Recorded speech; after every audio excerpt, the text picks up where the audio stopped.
السلام عليكم ورحمة الله وبركاته.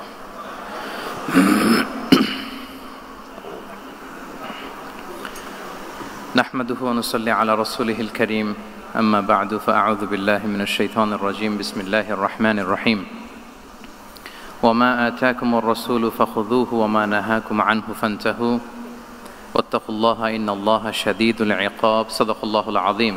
رب اشرح لي صدري ويسر لي أمري ওয়াহলুল উকদাতাম মিন লিসানি ইয়াফকাহু কওলি। Guardian research ফাউন্ডেশনের আয়োজনে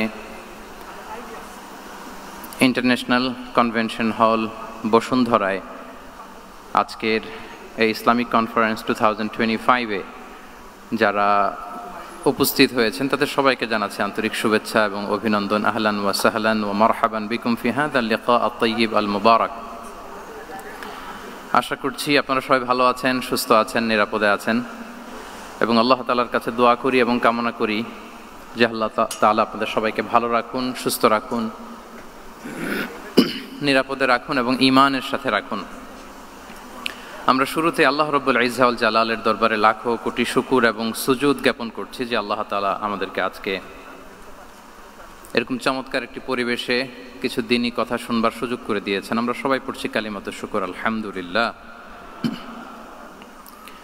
আল্লাহ তাআলার শুকরিয়া জ্ঞাপনের পাশাপাশি আমি আজকের এই প্রোগ্রামের অর্গানাইজিং কমিটি গার্ডিয়ান রিসার্চ ফাউন্ডেশনকে অন্তরের অন্তঃস্থল থেকে ধন্যবাদ জানাতে চাই, শুভেচ্ছা জানাতে চাই, যারা দীর্ঘদিন অনেক প্ল্যান প্রোগ্রাম করে আজকে এই চমৎকার প্রোগ্রামটির আয়োজন করেছেন। আজকের এই প্রোগ্রামে উপস্থিত আছেন বাংলাদেশের স্বনামধন্য শিক্ষাবিদ, চিন্তক, গবেষক, স্কলার্স, এন্টারপ্রেনার্স, ব্যবসায়ী, সাংবাদিক বন্ধুরা, মিডিয়া কর্মী, ভলান্টিয়ার্স। আমি আপনাদের সবাইকে আবারও শুভেচ্ছা এবং মোবারকবাদ জানিয়ে শুরু করছি। সম্মানিত সুধী, আপনারা সবাই কেমন আছেন? আলহামদুলিল্লাহ, আমরা সবাই ভালো আছি। অনেক চমৎকার চমৎকার টপিকে আপনারা আজকে কথা শুনেছেন। আমি দেখেছি যে ইসলামোফোবিয়া নিয়ে এখানে লেকচার হয়েছে, গ্লোবালাইজেশন অফ ইসলাম নিয়ে কথা হয়েছে, প্যারেন্টিং নিয়ে কথা হয়েছে। বাংলাদেশের অনেক বিশ্ববিদ্যালয়ের ভাইস চ্যান্সেলর যারা ওনারা এখানে আছেন, অনেক আলেম ওলামারা আছেন, আমাদের উস্তাদ সমতুল্য অনেক আসাতেজায়ে কেরাম অতিথিদের সারিতে বসে আছেন।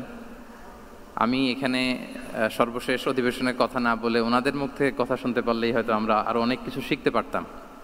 তারপরেও যেহেতু প্রোগ্রামের ডেকোরাম অনুযায়ী একটা টপিকে আমাকে কিছু কথা বলবার সুযোগ করে দেওয়া হয়েছে, আমি অত্যন্ত সম্মানিত বোধ করছি যে এরকম একটি প্রোগ্রামে আমি কিছু কথা বলবার সুযোগ পাচ্ছি। আমাদের হলরুমের একেবারে পেছনে উপরের গ্যালারিতে আমাদের বোনেরা এবং কচিকাচা সোনামণির যারা এসছে তাদেরকেও শুভেচ্ছা জানিয়ে শুরু করছি। সম্মানিত সুধী, আমি অনেককে দেখতে পাচ্ছি মোবাইল দিয়ে আপনারা ভিডিও ধারণ করছেন। আপনাদের অনেক কষ্ট হচ্ছে, আমি বুঝতে পারছি। তো আমি চাই না যে আপনারা এই কষ্টটুকু কন্টিনিউ করেন। আমি বিনীতভাবে বলবো যে মোবাইলগুলো আমরা সবাই পকেটে রাখি। Mobile should be in pocket, শুরু থেকে শেষ পর্যন্ত সবাই। আসলে এরকম ইনডোর সেশনে কথা বলার সুযোগ আমাদের খুব হয় না। দেশের বাইরে আমার কিছু এক্সপিরিয়েন্স আছে, দেশে আমরা শুরু করছি ধাপে ধাপে। তো এই যে দিনী হালাকাগুলোতে one to one, brain to brain কানেক্টিভিটিতে বেশি ফায়দা হয়। এই ইন্টারেকশনে অনেক কিছু শেখা যায়, জানা যায়। মোবাইলে স্ক্রিনে তো সবসময় দেখা যায়, ইউটিউবে সার্চ দিলেই যে কোনো বক্তার আলোচনা আমরা চাইলেই শুনতে পারি। কিন্তু যখন আমরা সরাসরি ইন্টারেকশন করব, eye to eye, brain to brain, তখন আমার মনে হয় মোবাইলগুলো ব্যবহার না করে আমরা যদি সরাসরি নিজেরা কানেক্টিভিটি বাড়াই, ইন্টারেক্ট করি, এটা বেশি ভালো হয়। এজন্য শুরুতেই আমি অত্যন্ত বিনয়ের সাথে অনুরোধ করে রাখবো, সবাই আমরা মোবাইলগুলো পকেটে রাখি। ভিডিও ধারণ করবার প্রয়োজন হলে এখানে অথরাইজড মিডিয়ার লোকজন আছেন। 21 টিভি এটা লাইভ কভার করছে। আরও আমাদের অথরাইজড কিছু ভাইরা এখানে স্টিল পিকচার নেয়া, তারপর সংবাদ চ্যানেলের জন্য ভিডিও নেয়া, এটা করছে। ওনারা ছাড়া আমরা কেউ যেন মোবাইল ব্যবহার না করি, আমি বিনীত অনুরোধ রাখবো। এত অ্যানাউন্সমেন্ট দেওয়ার পরেও তারপরও কিছু ভাই খুব দায়িত্বশীলতার সাথে ভিডিও করেই যাচ্ছেন, মাশাআল্লাহ। আমরা কি আজকে এই যে বসুন্ধরার নবরাত্রি হল, এখানে 1 ঘন্টার জন্য কি এটাকে মোবাইল ফ্রি জোন বানাতে পারি নাকি আমরা চাইলে? হ্যাঁ, পারবো ইনশাআল্লাহ। সবাই আওয়াজ করে বলি তো ইনশাআল্লাহ। জি, mobile should be in pocket. এটা অনেক ডিস্টার্ব করবে। আপনি এরকম এই যে লাইভ করবেন, ভিডিও করবেন, আপনার পেছনের যে ভাই বসে আছেন তাদেরকে ডিস্টার্ব করবে। বরং আপনি আমার দিকে তাকান। আর আমাকে আলহামদুলিল্লাহ বেশ লম্বা সময় দেয়া হয়েছে, আর আপনারা এখানে সবাই খুব ব্যস্ত। আপনাদের ব্যস্ততা মুখর মূল্যবান সময়গুলো থেকে স্যাক্রিফাইস করে আপনারা এসছেন। ঘণ্টাখানিক যদি আমরা একটা টপিকের উপর কথা বলি, আমার মনে হয় আমরা 1-to-1 কানেক্টিভিটি করি। মাশাআল্লাহ, এই তো সবাই মোবাইল পকেটে রেখে দিয়েছেন। মাশাআল্লাহ, তাবারাকাল্লাহ, আলহামদুলিল্লাহ। আমি হলের মধ্যে কোনো মুভমেন্ট যাতে না হয়, কারণ যখন আলোচনায় ঢুকে যাব আমি চাইবো যে টপিকটা শুরু করে দিয়ে শেষ করে দিতে। এই যে মাঝখান দিয়ে ওঠা বসা, হাঁটা চলা, no movement is allowed in the hall room.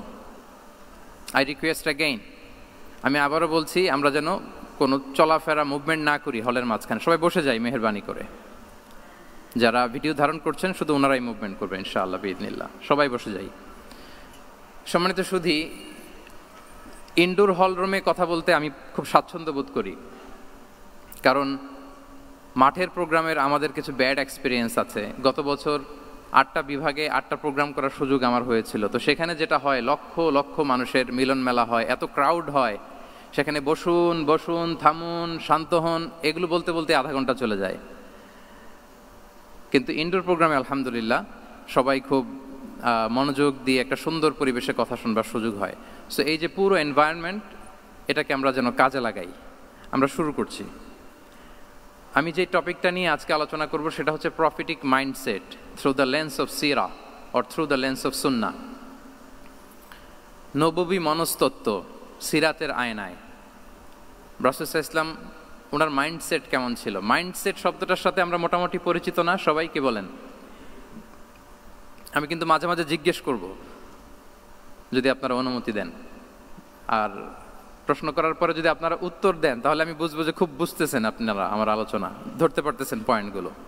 Mindset শব্দটার সাথে আমরা পরিচিত কিনা সবাই? মাইন্ডসেট মানে কি? মনস্তত্ত্ব, তাই তো?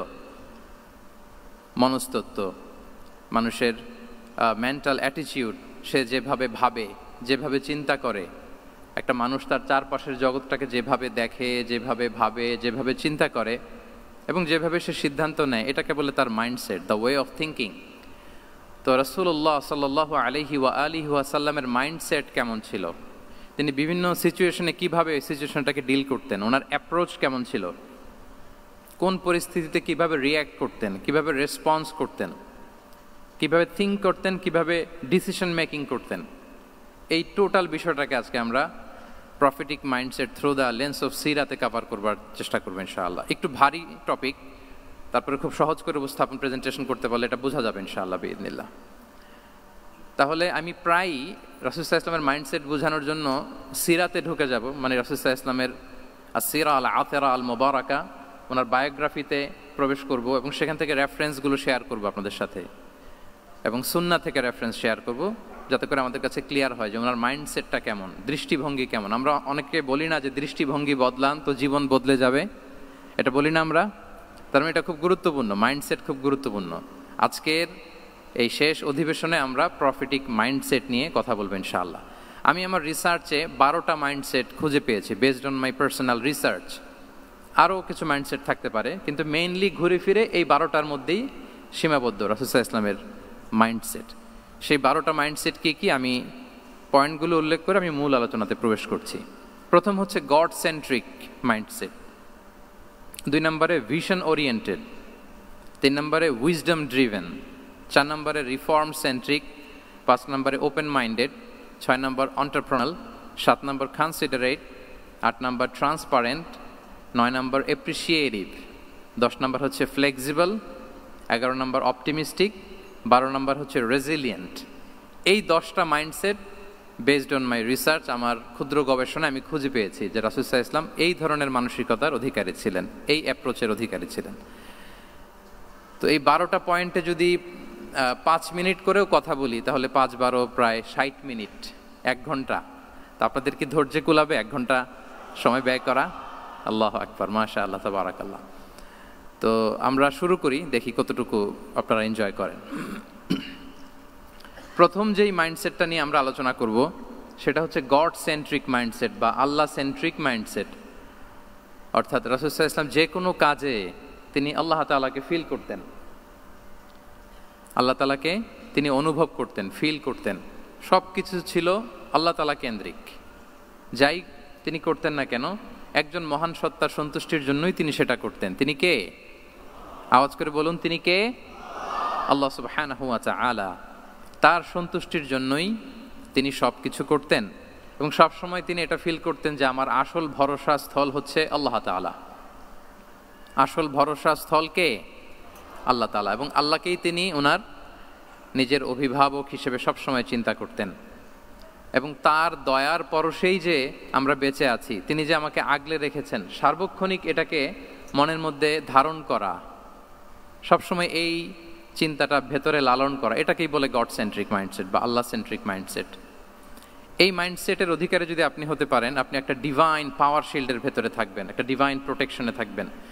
চারিদিকে তুফান, ঝঞ্ঝা, ঝড়, অনেক কিছু, কোনো কিছুই আপনাকে স্পর্শ করবে না, কারণ আপনার গড সেন্ট্রিক মাইন্ডসেট আছে। একটা মহাশক্তিধর সত্তার সাথে আপনার সংযোগায়ন আছে, কানেক্টিভিটি আছে। সো প্রথম মাইন্ডসেটটা হচ্ছে গড সেন্ট্রিক মাইন্ডসেট। রাসূল সাল্লাল্লাহু আলাইহি ওয়াসাল্লাম সবসময় সব কিছু আল্লাহ তাআলার সন্তুষ্টির জন্য করতেন এবং তিনি ভাবতেন আমার কেউ না থাক, আল্লাহ আছে। যার কেউ নাই তার কে থাকে? বলুন তো সবাই, যার কেউ নাই তার কে আছে? আল্লাহ আছে। এটাই হচ্ছে গড সেন্ট্রিক মাইন্ডসেট।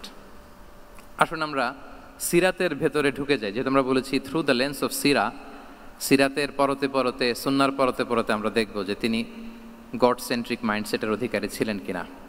আল্লাহর হাবিব সাল্লাল্লাহু আলাইহি ওয়াসাল্লাম একবার একটা যুদ্ধ থেকে ফেরার পথে মরুভূমির মাঝখানে সেনাবাহিনীকে থামিয়ে বিশ্রামের ঘোষণা দিলেন যে তোমরা একটু বিশ্রাম নাও। তো উনি একটা গাছের নিচে বিশ্রামের জন্য গেলেন এবং সেখানে গাছের ডালে ওনার তলোয়ারটা ঝুলিয়ে রাখলেন, ঝুলিয়ে বিশ্রাম নিতে লাগলেন, ঘুমিয়ে পড়লেন। হঠাৎ এক বেদুইন এসে রাসূল সাল্লাল্লাহু আলাইহি ওয়াসাল্লামের এই কোষবদ্ধ তলোয়ারটা কোষমুক্ত করে এরকম হাতে নিল। রাসূল সাল্লাল্লাহু আলাইহি ওয়াসাল্লাম ঘুম থেকে জেগে উঠলেন। এবার বেদুইন বলতে আরম্ভ করলো, মাইয়ামনাউকা মিন্নি, এই মুহাম্মদ তোমাকে এবার কে বাঁচাবে বলো, এই তো আমার হাতে তলোয়ার, কে বাঁচাবে? সাথে সাথেই আল্লাহর হাবিব সাল্লাল্লাহু আলাইহি ওয়াসাল্লাম উনি উত্তরে বললেন আল্লাহ। উত্তরে কি বললেন? কোনো চিন্তা ভাবনা নাই যে ওরে আঘাত করা যায় কিনা পাল্টা, বা কোনোভাবে ওর কনফিডেন্স ডাউন করা যায় কিনা, এদিক সেদিক কারো সাপোর্ট চাওয়া যায় কিনা, কোনো দিকে না তাকিয়ে কি বললেন? আওয়াজ করে বলুন সবাই, কি বললেন? আল্লাহ। তাহলে এই যে this is the powerful example of god centric mindset. সবসময় তিনি আল্লাহ কেন্দ্রিক ছিলেন। সবসময় কি ছিলেন? আল্লাহ কেন্দ্রিক ছিলেন। এটাকে বলে গড সেন্ট্রিক মাইন্ডসেট। যে কোনো পরিস্থিতিতে তিনি আল্লাহ যে আমার সাথে আছেন এটা কল্পনা করতেন। এবং সুনানে আবু দাউদের একটি বর্ণনা এসেছে, রাসূল সাল্লাল্লাহু আলাইহি ওয়াসাল্লাম কান নবী সাল্লাল্লাহু আলাইহি ওয়াসাল্লাম ইযা হাযাবাহু আমরুন সাল্লা, তাকে যখন কোনো জিনিস বিচলিত করত তিনি জায়নামাজের মুসল্লায় দাঁড়িয়ে যেতেন, সালাতের জন্য দাঁড়িয়ে যেতেন। বিপদে পড়লেই আল্লাহর কাছে সেটা সঁপে দিতেন, শেয়ার করতেন। আমরা বর্তমানে কোনো বিপদে পড়লেই কি করি? আগে কোথায় শেয়ার করি? ফেসবুকে। বলেন, আমার জীবনে কোনো দুর্ঘটনা কিছু হইলেই আমরা কোথায় শেয়ার করি? করেন আপনারা? ফেসবুকে শেয়ার করেন? আসলে করা উচিত কার সাথে? হ্যাঁ, আমার স্ত্রীর সাথে শেয়ার করার আগেও শেয়ার করব কার সাথে? আমার বন্ধুর সাথে শেয়ার করার আগেও শেয়ার করব কার সাথে? আল্লাহর সাথে। আমরা যদি হিজরতের ঘটনাটাকে একটু অ্যানালাইজ করি তাহলে দেখব যে গারে সাউরে যখন আল্লাহ রাসূল সাল্লাল্লাহু আলাইহি ওয়াসাল্লাম এবং আবু বকর রাদিয়াল্লাহু তাআলা আনহু ওনারা আশ্রয় নিয়েছিলেন রাত্রিবেলায়, কুরাইশরা যখন খুঁজতেছিল, আবু বকর রাদিয়াল্লাহু তাআলা আনহু বলেন যে কুরাইশদের পা দেখা যাচ্ছে, ওরা যে হেঁটে যাচ্ছে, একটু উকি মারলেই আমাদেরকে দেখা যায়। তিনি অত্যন্ত ভীত সন্ত্রস্ত, তটস্থ, নিজের জন্য নয়, রাসূল সাল্লাল্লাহু আলাইহি ওয়াসাল্লামের সেফটির জন্য। রাসূল সাল্লাল্লাহু আলাইহি ওয়াসাল্লাম আবু বকর রাদিয়াল্লাহু তাআলা আনহুকে বলেন যে আবু বকর চিন্তা করো না, লা তাহসান ইন্নাল্লাহা মা'ানা, আবু বকর চিন্তা করো না, আল্লাহ আমাদের সাথে আছেন। সুবহানাল্লাহ। আমাদের সাথে কে আছেন? আল্লাহ আমাদের সাথে আছেন। এটা হচ্ছে গড সেন্ট্রিক মাইন্ডসেটের উদাহরণ। আপনার মনকে বুঝাতে হবে যে আল্লাহ আমার সাথে আছে। মনকে তুমি বুঝিয়ে বলো আল্লাহ আছে আমার সাথে। এই বাক্যটা মুখস্থ করা যাবে? মনকে তুমি বুঝিয়ে বলো আল্লাহ আছেন আমার সাথে। আপনার পুরো জীবনের সব কাজের সাথে যদি এই বাক্যটাকে মিলিয়ে ফেলতে পারেন, দেখবেন যে কোনো কিছুই আপনার ক্ষতি করতে পারতেছে না। এটাকে বলে গড সেন্ট্রিক মাইন্ডসেট। আল্লাহ আমার সাথে আছেন, কেউ নাই কিন্তু আল্লাহ তাআলা আমার সাথে আছেন। এবং গড সেন্ট্রিক মাইন্ডসেটের সবচেয়ে বড় সুবিধা হচ্ছে আপনার মনে কখনো হতাশা কাজ করবে না, হতাশা বাঁধবে না, কারণ আপনার সাথে এক মহাশক্তিধরের কানেক্টিভিটি আছে। তিনি কে বলুন তো আওয়াজ করে? তিনি আল্লাহ। হতাশা আসবে না। এই যে আমাদের জাতীয় জীবনের এখন সবচাইতে বড় বড় সমস্যাগুলোর যদি আমরা লিস্ট করি, একটা বড় সমস্যা হচ্ছে ডিপ্রেশন, তাই না? আমরা ডিপ্রেশনে ভুগি না? আপনাদের ডিপ্রেশন হয় কখনো? আচ্ছা, ডিপ্রেশন কাকে বলে আগে বলে। ডিপ্রেশন হচ্ছে আপনার আর আপনার রবের মাঝে যে দূরত্ব, এটার নাম ডিপ্রেশন। আই রিপিট, আমার আর আমার রবের মাঝে যে গ্যাপ, আমাদের সম্পর্কের যে দূরত্ব, এটার নাম কি? ডিপ্রেশন। আপনি যত আল্লাহর সাথে সম্পর্ক জোরদার করতে পারবেন, ডিপ্রেশন আপনার থেকে দৌড়ে পালাবে। এজন্য আমাদের বিশ্বাসীদের জীবনে কোনো ডিপ্রেশন নাই। আছে? আমাদের ডিকশনারিতে কোনো ডিপ্রেশন আছে বলেন তো? আমাদের সাথে আল্লাহর সম্পর্ক কেমন বলেন? মজবুত? আলহামদুলিল্লাহ পড়ুন সবাই। তাহলে ডিপ্রেশন হচ্ছে আপনার আর আপনার রবের মাঝে যে দূরত্ব, এই দূরত্ব দূর করে দেন, ডিপ্রেশন আপনিই পালাবে। আচ্ছা, আমরা আরও কিছু সিরা থেকে ইনসিডেন্ট নিয়ে দেখি যে গড সেন্ট্রিক মাইন্ডসেটটা কেমন। দ্বিতীয় হিজরিতে যে বদরের যুদ্ধ হলো, সে বদরের যুদ্ধে ইবনে মাসউদ রাদিয়াল্লাহু তাআলা আনহু তিনি বর্ণনা করেন যে আল্লাহ রাসূল সাল্লাল্লাহু আলাইহি ওয়াসাল্লাম আগামীকাল যুদ্ধ এর আগের দিন রাতে তিনি হাত তুলে এরকম দোয়া করতেছিলেন। আমরা তো এইভাবে দোয়া করি। আল্লাহর হাবিব সাল্লাল্লাহু আলাইহি ওয়াসাল্লাম তিনি দোয়া করতে করতে ইমোশনালি হাত এরকম উঁচু করে, হাত্তা ইউরা বায়াদু ইবতাইহি, বগলের শুভ্রতা দেখা যাচ্ছিল, উনি দোয়া করতেছিলেন, আল্লাহুম্মা আনজিজ লি মা ওয়া'আতানি, আল্লাহুম্মা আতিনি মা ওয়া'আতানি, আল্লাহ তুমি যে বিজয় দিবে বলে প্রতিশ্রুতি করেছিল, ওই বিজয় আমাদেরকে দাও, ওই ভিক্টরি আমাদেরকে দাও। দোয়া করছিলেন। সাইয়েদনা আলী রাদিয়াল্লাহু তাআলা আনহু উনি বর্ণনা করছেন যে বদরের যুদ্ধের আগের রাতে আমরা সবাই ঘুমোচ্ছিলাম, কিন্তু রাসূল সাল্লাল্লাহু আলাইহি ওয়াসাল্লামকে দেখলাম যে না, উনি হাত তুলে শুধু আল্লাহর কাছে কান্না করছেন, দোয়া করছেন। আবু বকর রাদিয়াল্লাহু তাআলা আনহু উনি বলেন যে আমি যে দেখলাম যে তিনি ফজর পর্যন্ত দোয়া চালিয়েই যাচ্ছিলেন, দোয়া চালিয়েই যাচ্ছিলেন, দোয়া কন্টিনিউ করছিলেন তিনি। এবং দোয়া করতে করতে রাসূল সাল্লাল্লাহু আলাইহি ওয়াসাল্লাম এতটাই ইমোশনাল হয়ে গেলেন যে ওনার গায়ের চাদরটা নিচে পড়ে গেল। আবু বকর রাদিয়াল্লাহু তাআলা আনহু যে বলেন, ইয়া নবী আল্লাহ, কাফাকা মুনাশাদাতুকা রাব্বাক ফাইন্নাহু সায়ুনজিজু লাকা মা ওয়া'দাক। হে নবী, যথেষ্ট, এনাফ ইজ এনাফ, অনেক হয়েছে নবী, আন্না, আর কাঁদতে হবে না, আপনার রব আপনাকে ভিক্টরি বা বিজয় দান করবে ইনশাআল্লাহ। তাহলে দেখেন, যুদ্ধের আগের রাতে সেনাপ্রধান কি করে? এই কৌশল ওই কৌশল, কোন দিক দিয়ে অ্যাটাক করা যাবে, ওয়ার স্ট্র্যাটেজি ঠিক করে, তার সাথে যারা আছে তাদের সাথে পরামর্শ করে। কিন্তু রাসূল সাল্লাল্লাহু আলাইহি ওয়াসাল্লাম সব কিছু সেট করে দিয়ে কার সাথে কানেক্টিভিটি গড়েছেন বলুন তো? আল্লাহর সাথে। This is called God centric mindset, আল্লাহ সেন্ট্রিক মাইন্ডসেট। আমার হৃদয়টা সবসময় কার সাথে জুড়ে থাকবে? আল্লাহর সাথে, কারণ উনি ছাড়া আমার কোনো ঠিকানাই নাই। এই যে একটা নাশিদ বাংলাদেশে আমি শুনেছিলাম, তুমি ছাড়া প্রভু আমি, শুনেছেন আপনারা? ঠিকানাবিহীন। এটাও মনে রাখতে হবে। মনকে তুমি বুঝিয়ে বলো আল্লাহ আছে আমার সাথে, এটাও যেমনি আমরা মনে রাখবো, এই বাক্যটা মনে রাখতে হবে যে প্রভু তুমি ছাড়া আমি, হ্যাঁ বলতে চান না কেন? তুমি ছাড়া আমি ঠিকানাবিহীন, উনি ছাড়া আমার কোনো ঠিকানাই নাই। তাহলে এই মেন্টালিটি যদি আমরা ধারণ করতে পারি, এটাকে বলে গড সেন্ট্রিক মাইন্ডসেট। তাহলে রাসূলুল্লাহ সাল্লাল্লাহু আলাইহি ওয়া আলিহি ওয়াসাল্লামের যে 12টা মাইন্ডসেটের কথা আমরা বলেছি, তার প্রথমটা হচ্ছে গড সেন্ট্রিক। প্রথমটা কি? সবাই বলুন আওয়াজ করে, প্রথমটা কি? মাশাআল্লাহ। আমি শেষে আবার জিজ্ঞেস করব যে কারা কারা বলতে পারেন দেখি। তাহলে একটা কভার করলাম। আল্লাহ তাআলা আমাদেরকে গড সেন্ট্রিক মাইন্ডসেট দান করুক। আমরা যে কোনো পরিস্থিতিতে যেভাবেই থাকি না কেন, আমরা বিপদে আপদে সবসময় ভরসা রাখবো কার উপর? এটাই হচ্ছে গড সেন্ট্রিক বা আল্লাহ centric mindset.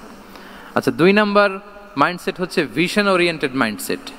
Vision oriented mindset মানে হচ্ছে যার মধ্যে দূরদর্শিতা আছে, ফার সাইটেডনেস আছে, who can anticipate the future, যে ভবিষ্যৎ আগাম অনুমান করে ফেলতে পারে, সামনের পরিস্থিতিকে আগাম অনুমান করতে পারার যে যোগ্যতা বা দীর্ঘমেয়াদী চিন্তা করতে পারার যে ক্যাপাসিটি, এটাকে বলে ভিশন ওরিয়েন্টেড মাইন্ডসেট। এটা আল্লাহ রাসূল সাল্লাল্লাহু আলাইহি ওয়া আলিহি ওয়াসাল্লামকে আল্লাহ তাআলা দান করেছেন।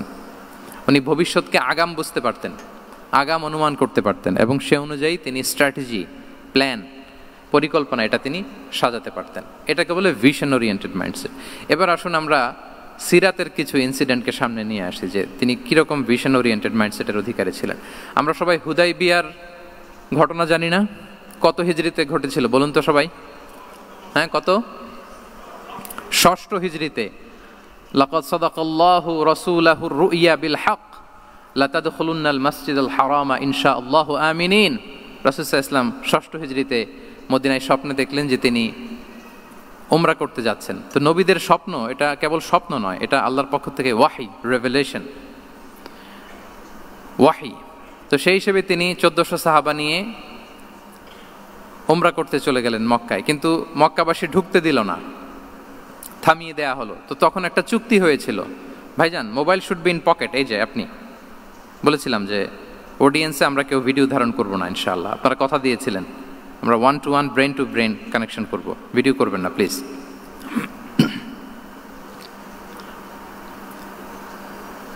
তাহলে উমরা করতে গেলেন 1400 সাহাবী। 1400 সাহাবী যখন উমরা করতে গেলেন, উমরা করতে দেয়া হলো না। তখন একটা চুক্তি করা হলো। ওই চুক্তিতে বলা হলো, রাসূল সাল্লাল্লাহু আলাইহি ওয়াসাল্লাম লিখতে বললেন যে লিখো মিন মুহাম্মদ রাসূলুল্লাহ, আল্লাহর রাসূল মুহাম্মদের পক্ষ থেকে কুরাইশদের সাথে এই চুক্তি। কুরাইশরা আপত্তি করলো যে না, শুধু মুহাম্মদ লেখা যাবে, রাসূলুল্লাহ লেখা যাবে না, কারণ তুমি যে রাসূলুল্লাহ, আল্লাহর রাসূল, এটা যদি আমরা মেনে নেই তাহলে তোমার সাথে আর আমাদের দ্বন্দ্ব কিসের, আমরা তো ভাই ভাই হয়ে গেলাম, রাসূলুল্লাহ কাটো। সাহাবারা কেউ রাজি হয় না, বিশেষ করে ওমরে ফারুক রাদিয়াল্লাহু তাআলা, উনি রাজি হয় না, না না এটা কাটা যাবে না। রাসূল সাল্লাল্লাহু আলাইহি ওয়াসাল্লাম অনেক বলে কয়ে বুঝালেন যে না, দীর্ঘমেয়াদী চিন্তা করতে গেলে আমাদের এখন একটা শান্তি চুক্তির দরকার আছে, যাতে করে আমরা আমাদের গ্লোবাল নেভিগেশন সিস্টেম, দাওয়া সিস্টেমকে আরও স্ট্রং করতে পারি। অনেক বলে কয়ে রাসূলুল্লাহ কাটা হলো। এরপর তারা বলে চুক্তিতে লিখো যে এই বছর উমরা করতে দেয়া হবে না, এই বছর ফিরে যাবেন আপনারা সবাই। এটাও সাহাবারা রাজি হয় না, আল্লাহ রাসূল সাল্লাল্লাহু আলাইহি ওয়াসাল্লাম রাজি হলেন। আবার আরেকটা ক্লোজে লেখা হলো যে আগামী বছর আসলেও 3 দিনের বেশি থাকা যাবে না, সেটাও রাজি হয়ে গেল রাসূল সাল্লাল্লাহু আলাইহি ওয়াসাল্লাম। সাহাবারা রাজি হচ্ছেন না। এরপর মক্কা থেকে কোনো লোক মদিনায় গেলে মদিনাবাসী তাকে রাখতে পারবে না, ফেরত দিতে হবে। কিন্তু মদিনা থেকে কোনো লোক মক্কায় আসলে মক্কাবাসী তাকে ফেরত দিতে বাধ্য থাকবে না। দেখেন, একটার পর একটা মুসলমানদের বিরুদ্ধে সব ক্লোজ যাচ্ছে, কোন সাহাবীরাই রাজি হচ্ছেন না। কিন্তু আল্লাহ রাসূল সাল্লাল্লাহু আলাইহি ওয়া আলিহি ওয়াসাল্লাম তিনি বললেন যে না, লিখো লিখো। ওমরে ফারুক রাদিয়াল্লাহু তাআলা আনহু এতটাই রাগান্বিত হলেন, তিনি প্রশ্ন করলেন, ইয়া রাসূলুল্লাহ আলাইসা আনতা নাবিয়্যুন হক, আপনি এই যে কম্প্রোমাইজের পর কম্প্রোমাইজ করে যাচ্ছেন, আপনি কি সত্য নবী নন, সত্য রাসূল নন? আলাসনা আলা দীনিন হক, আমরা কি সত্যের উপর প্রতিষ্ঠিত নই? আলাইসাল কুরআনু কিতাবুন হক, তো সব যদি সত্য হয় আপনি কেন এগুলো মানছেন? রাসূল সাল্লাল্লাহু আলাইহি ওয়াসাল্লাম বললেন যে ওমর, তুমি বাদ সেদো না, মেনে নাও। মেনে নিলেন, এবং এই মেনে নেওয়াটাকেই আল্লাহ ভিক্টরি বলে ঘোষণা দিলেন, বিজয় বলে। আল্লাহু আকবার। ইন্না ফাতাহনা লাকা ফাতহাম মুবিনা। এবং হুদাইবিয়ার এই সন্ধি থেকেই বেসিকলি মক্কা বিজয় ওইদিকে ত্বরান্বিত হয়েছে গতি প্রবাহটা। কারণ রাসূল সাল্লাল্লাহু আলাইহি ওয়াসাল্লাম অনেক দূর দেখেছেন, সাহাবারাই সামনের কিছু বিষয়ে তারা খেয়াল করছেন, কিন্তু রাসূলুল্লাহ সাল্লাল্লাহু আলাইহি ওয়াসাল্লাম তিনি অনেক দূর দেখতে পাচ্ছেন। আচ্ছা বলেন, 3 তলার উপর থেকে একজন একটা ভিউ দেখতে পায়, আর 30 তলা উপর থেকে আরেকজন একটা কন্ডোমিনিয়ামের উপর থেকে একটা পানোরামিক ভিউ দেখতে পায়, দুইজনের ভিউ দেখা কি একরকম হয়? বলেন, একরকম হবে? কখনোই হবে না। তাহলে 30 তলার উপর থেকে যিনি দেখবে তিনি একটা পানোরামিক ভিউ দেখবে, দ্য টোটাল সিনারিও তার কাছে ক্রিস্টাল ক্লিয়ার হবে, যেটা সাহাবা রিদওয়ানুল্লাহি তাআলা আলাইহিম আজমাইন ওনাদের কাছে ক্লিয়ার ছিল না।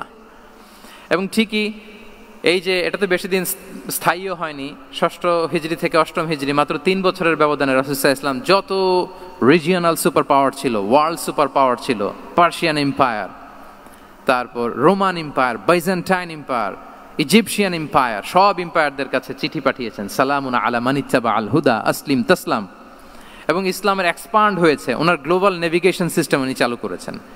এর কারণ কি? উনি ছিলেন ভিশন ওরিয়েন্টেড মাইন্ডসেটের অধিকারী, দূরদর্শী, অনেক দূর দেখতে পেতেন, অনেক দূর তিনি দেখতে পেতেন, দীর্ঘমেয়াদী তিনি পরিকল্পনা করতে পারতেন। এটা হচ্ছে ভিশন ওরিয়েন্টেড মাইন্ডসেট যারা হয় তাদের ক্যারেক্টারিস্টিক্স বা ফিচার। আরও একটা উদাহরণ দেই, আপনারা কি বলতে পারেন যে আবিসিনিয়াতে নবুয়তি কত সালে সাহাবারা হিজরতে গিয়েছিল? বলতে পারবেন কেউ? হ্যাঁ, নবুয়তি কত সালে? 5ম সালে। হ্যাঁ, নবুয়তি পঞ্চম বছর ওনারা আবিসিনিয়াতে, বর্তমানে যেটা ইথিওপিয়া বা ইরিত্রিয়া, সেখানে সাহাবারা হিজরতে গিয়েছিলেন। এবং আবিসিনিয়াতে এই যে হিজরতে গেল, তারা সবাই মিলে ফিরে এসেছিল মদিনায় কবে? এটা কি কেউ জানেন? যদি কেউ জানেন হাত তুলে আওয়াজ করে একটু বলতে হবে, একটু ইন্টারেক্টিভ সেশন হোক দেখি। আবিসিনিয়ায় যারা হিজরতে গিয়েছিলেন সব শেষে দল বল সহ সবাই পার্মানেন্টলি মদিনায় শিফট করেছেন কবে? জি, আল্লাহু আকবার, মাশাআল্লাহ মাশাআল্লাহ। বসুন। খায়বার বিজয়ের দিন এসেছিলেন। আবিসিনিয়াতে যারা হিজরতে গিয়েছিলেন তারা মদিনায় ব্যাগ এন্ড ব্যাগেজ সব কিছু নিয়ে খায়বার বিজয়ের সময়, মানে সপ্তম হিজরিতে এসেছিলেন। তো রাসূল সাল্লাল্লাহু আলাইহি ওয়াসাল্লাম যখন মক্কা থেকে মদিনায় হিজরত করলেন, সব সাহাবারা মদিনায় চলে আসছেন। মদিনায় এখন একটা ইসলামিক সোসাইটি, ইসলামিক স্টেট। বদরের যুদ্ধে মুসলমানদের বিজয়, খন্দকে বিজয়, খন্দক তো পঞ্চমে। তারপরে ওনারা কেন আসে না বলেন তো? আসেনি। সপ্তম হিজরিতে এসেছেন।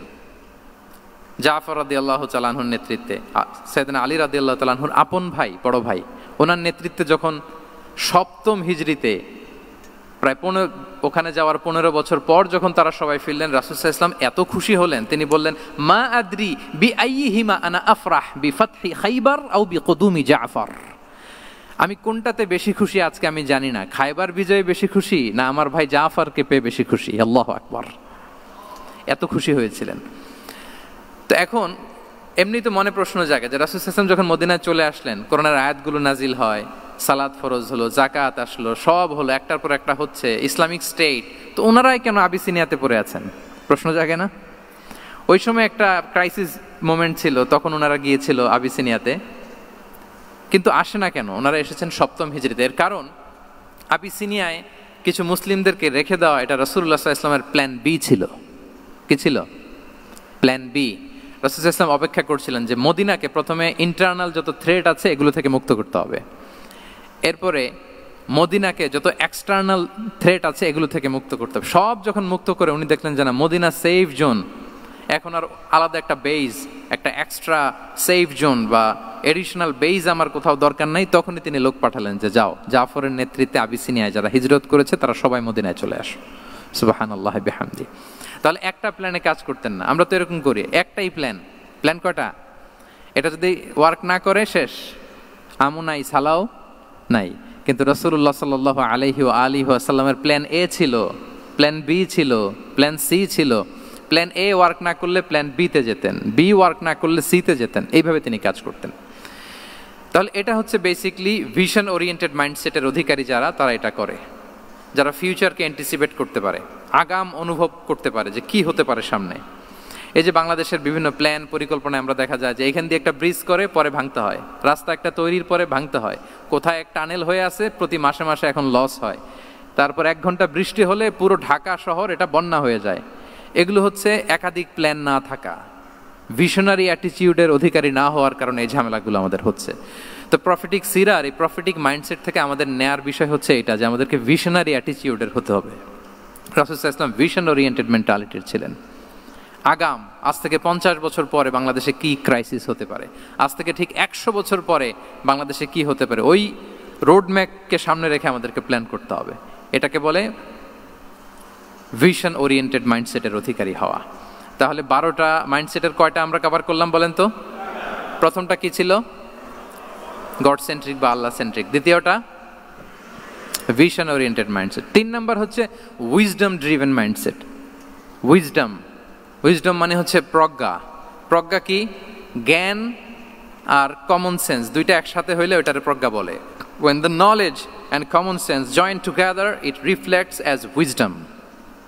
আপনার জ্ঞান এবং আপনার কমন সেন্স একসাথে হইলে ওইটা উইজডম হয়ে যায়। রাসূল সাল্লাল্লাহু আলাইহি ওয়াসাল্লাম ছিলেন প্রজ্ঞায় সমৃদ্ধ এক মননের অধিকারী। ওনার সব কিছুতেই প্রজ্ঞা ছিল, প্রজ্ঞা ছিল। উইজডম ইন গিভিং অ্যাডভাইস, উপদেশ দেওয়ার সময় ছিল প্রজ্ঞা। Wisdom in policy making, policy making এর সময় সেখানে প্রজ্ঞা ছিল। Wisdom in action strategic plan, কোনো স্ট্র্যাটেজিক প্ল্যানের ক্ষেত্রে প্রজ্ঞা ছিল। রাসূল সাল্লাল্লাহু আলাইহি ওয়াসাল্লাম একই প্রশ্নের উত্তর এক একজনকে এক একভাবে দিতেন। অনেক সাহাবারা জিজ্ঞেস করতেন যে রাসূলুল্লাহ একই প্রশ্ন, একে বললেন এইটা, ওরে বললেন ওইটা, ওরে বললেন আরেকটা, এটা কেন? তো রাসূল সাল্লাল্লাহু আলাইহি ওয়াসাল্লাম বললেন যে আমি জানি ওর কিসে ঘাটতি, আমি জানি ওর কি প্রয়োজন, আমি জানি ওর ওকে কোন নাসিহাটা দিলে কাজ করবে, ফলে এক একজনকে আমি এক একভাবে ক্লারিফাই করেছি। আল্লাহু আকবার। This is called wisdom. আচ্ছা, উইজডম, রাসূল সাল্লাল্লাহু আলাইহি ওয়াসাল্লাম যে উইজডম ড্রিভেন মাইন্ডসেটের অধিকারী ছিলেন, এটার কয়েকটা এক্সাম্পল আমরা সিরাত থেকে দেখি। মক্কা বিজয় হয়েছে কত হিজরিতে? কত? অষ্টম হিজরিতে যখন মক্কা বিজয় হলো, তখন রাসূল সাল্লাল্লাহু আলাইহি ওয়াসাল্লাম আম্মাজান আয়েশার সাথে গল্প করছিলেন আর বলছিলেন, আয়েশা, লাউলা হাদাসাতু আহদি কওমিকা বিল কুফরি লানাকাতুল কাবাতা ওয়ালা জাআলতুহা আলা আসাসি ইব্রাহিম। আয়েশা, তোমার এই মক্কাবাসী, তোমার এলাকার লোকজন যদি একটা কেওস সৃষ্টি না করতো, তাহলে কাবার যে আসল শেপ, আমি ওই আসল শেপে এটাকে ফেরত নিতাম, কিন্তু নিতে গেলে এখন একটা ঝামেলা বাঁধবে, এজন্য নিব না। ব্যাপারটা হচ্ছে, আমরা এখন যে কাবাটাকে দেখি এটা হচ্ছে স্কয়ার আকৃতির। স্কয়ার মানে কি? বর্গাকৃতি, তাই তো? বর্তমান কাবা কোন আকৃতির বলেন তো? একটা বড় কিউবের সাইজ না? দূর থেকে দেখলে মনে হয় একটা বড় কিউবের সাইজ, কিউবের আকৃতি মানে স্কয়ার, চতুর্ভুজ। কিন্তু সাইয়েদনা ইব্রাহিম আলাইহিস সালাম যে কাবা নির্মাণ করেছিলেন, এটা কিন্তু এরকম কিউব ছিল না, ওইটা ছিল রেক্ট্যাঙ্গেল। রেক্ট্যাঙ্গেল ছিল, মানে আয়তাকৃতির ছিল, এরকম লম্বা।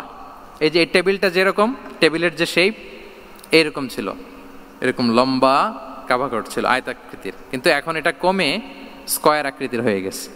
এর কারণটা কি? কাবা একবার ওখানে অগ্নিকাণ্ড ঘটার কারণে ধ্বংস হয়েছিল, ফলে কাবাকে আবার রিনোভেশন করা লেগেছিল, পুনর্নির্মাণ।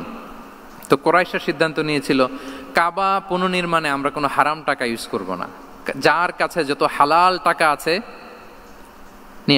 নিয়ে আসা হলো। কিন্তু হালাল টাকা যতটুকু জমা হয়েছে, এটা দিয়ে পুরো কাবা নির্মাণ হয় না, অর্ধেক হয়। ফলে কাবা যে আয়তাকৃতির ছিল সেটা না হয়ে গেছে কি বলেন? বর্গাকৃতির, মানে স্কয়ার। ওই স্কয়ার কাবাই আজ পর্যন্ত রয়ে গেছে। কিন্তু ওই যে আয়তক্ষেত্রের যে শেপের মধ্যে যতটুকু জায়গা বাকি ছিল, ওইখানে দেখবেন একটা ক্রিসেন্টের মতো আছে, হেজরে ইসমাইল, হাতিমে কাবা বলে। ওইটার ভিতরে নামাজ পড়া আর কাবার ভিতরে নামাজ পড়া একই হুকুম। ওইটার ভিতরে নামাজ পড়া আর কাবার ভিতরে নামাজ পড়া কি একই হুকুম। ফলে ওই হাতিমের ভেতরে ফরজ সালাত আদায় হয় না, নফল সুন্নাত পড়া যায়। এমনকি কাবার ভেতরেও ফরজ সালাত আদায় করলে আদায় হবে না, কারণ নামাজের ফরজের মধ্যে একটা ফরজ হচ্ছে ইলা জিহাতিল কাবা, টু দ্য ডাইরেকশন অফ কেবলা। আপনার কেবলা মুখী হইতে হবে না। আপনি তো কাবার ভিতরে ঢুকে গেছেন, এখন কাবা কোন দিকে? কাবা তো নাই, বের হইতে হবে। বের হয়ে কাবা মুখী হলে সালাত হবে। I think you got the point.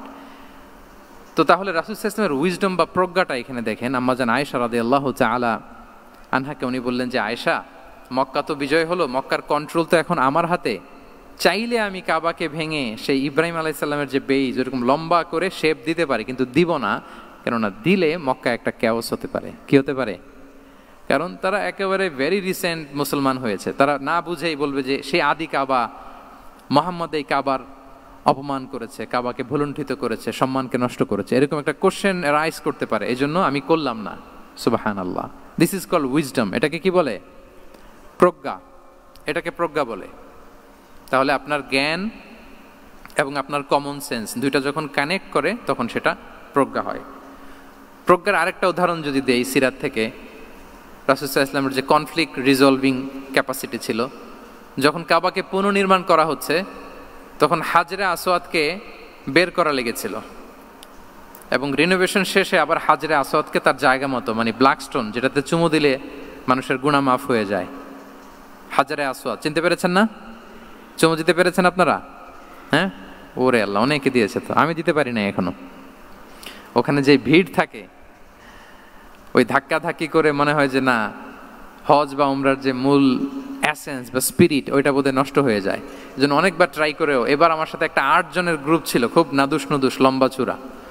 তো বলতেছে, শায়েক আপনার কোনো টেনশন করা লাগবে না, আসেন। তো ওরা যেরকম ধাক্কা ধাক্কি শুরু করছে, ওইটা দেখি আমার আর সাহস হয় নাই। বলছে যে ভাই, আমি মাফও চাই, দোয়াও চাই, আমার করা লাগবে না, ওই দূর থেকে ইশারা দিলেই হবে। তো এটা অনেকে ভুল করে ফেলে। অনেক বোনেরা যাদের জন্য হেজাব নিকাব মেনটেন করা হচ্ছে ফার্জ, পর্দার কোনো বালাই নাই, পুরুষের সাথে ধাক্কা ধাক্কি করে তার শরীর মিশে যাচ্ছে, গা মিশে যাচ্ছে, ধাক্কা ধাক্কি করে একটা সুন্নতের জন্য ফরজকে স্যাক্রিফাইস করে ফেলতেছে। মানে ফোকাস ঠিক নাই আর কি, কোথায় যে কোনটা করতে হবে ওইটাই ভুলে গেছে। তো এই হাজরে আসাদ পাথরকে আবার জায়গা মতো রাখতে হবে। এখন কে রাখবে? এই নিয়ে মারামারি মক্কায়। বড় বড় 4টা গোত্র বলে, এই গোত্র বলে আমি রাখবো, এই গোত্র বলে আমি রাখবো, আরেক গোত্র বলে রক্তের গঙ্গা বইয়ে দেব মক্কায়, কিন্তু এই সম্মান অন্যকে নিতে দিব না, কারণ ইটস ভেরি প্রেস্টিজিয়াস ইস্যু। যা আমাদের গোত্র এই ব্ল্যাক স্টোন হাজরে আসওয়াদকে নিয়ে জায়গা মতো রেখেছে, এটা কাউকে দিব না। তো সবাই যখন মারমুখী, তখন আল্লাহ রাসূল সাল্লাল্লাহু আলাইহি ওয়া আলিহি ওয়াসাল্লাম তিনি সমাধান দিলেন যে মারামারির দরকার নাই, একটা চাদর নিয়ে আসো। নিয়ে আসা হলো।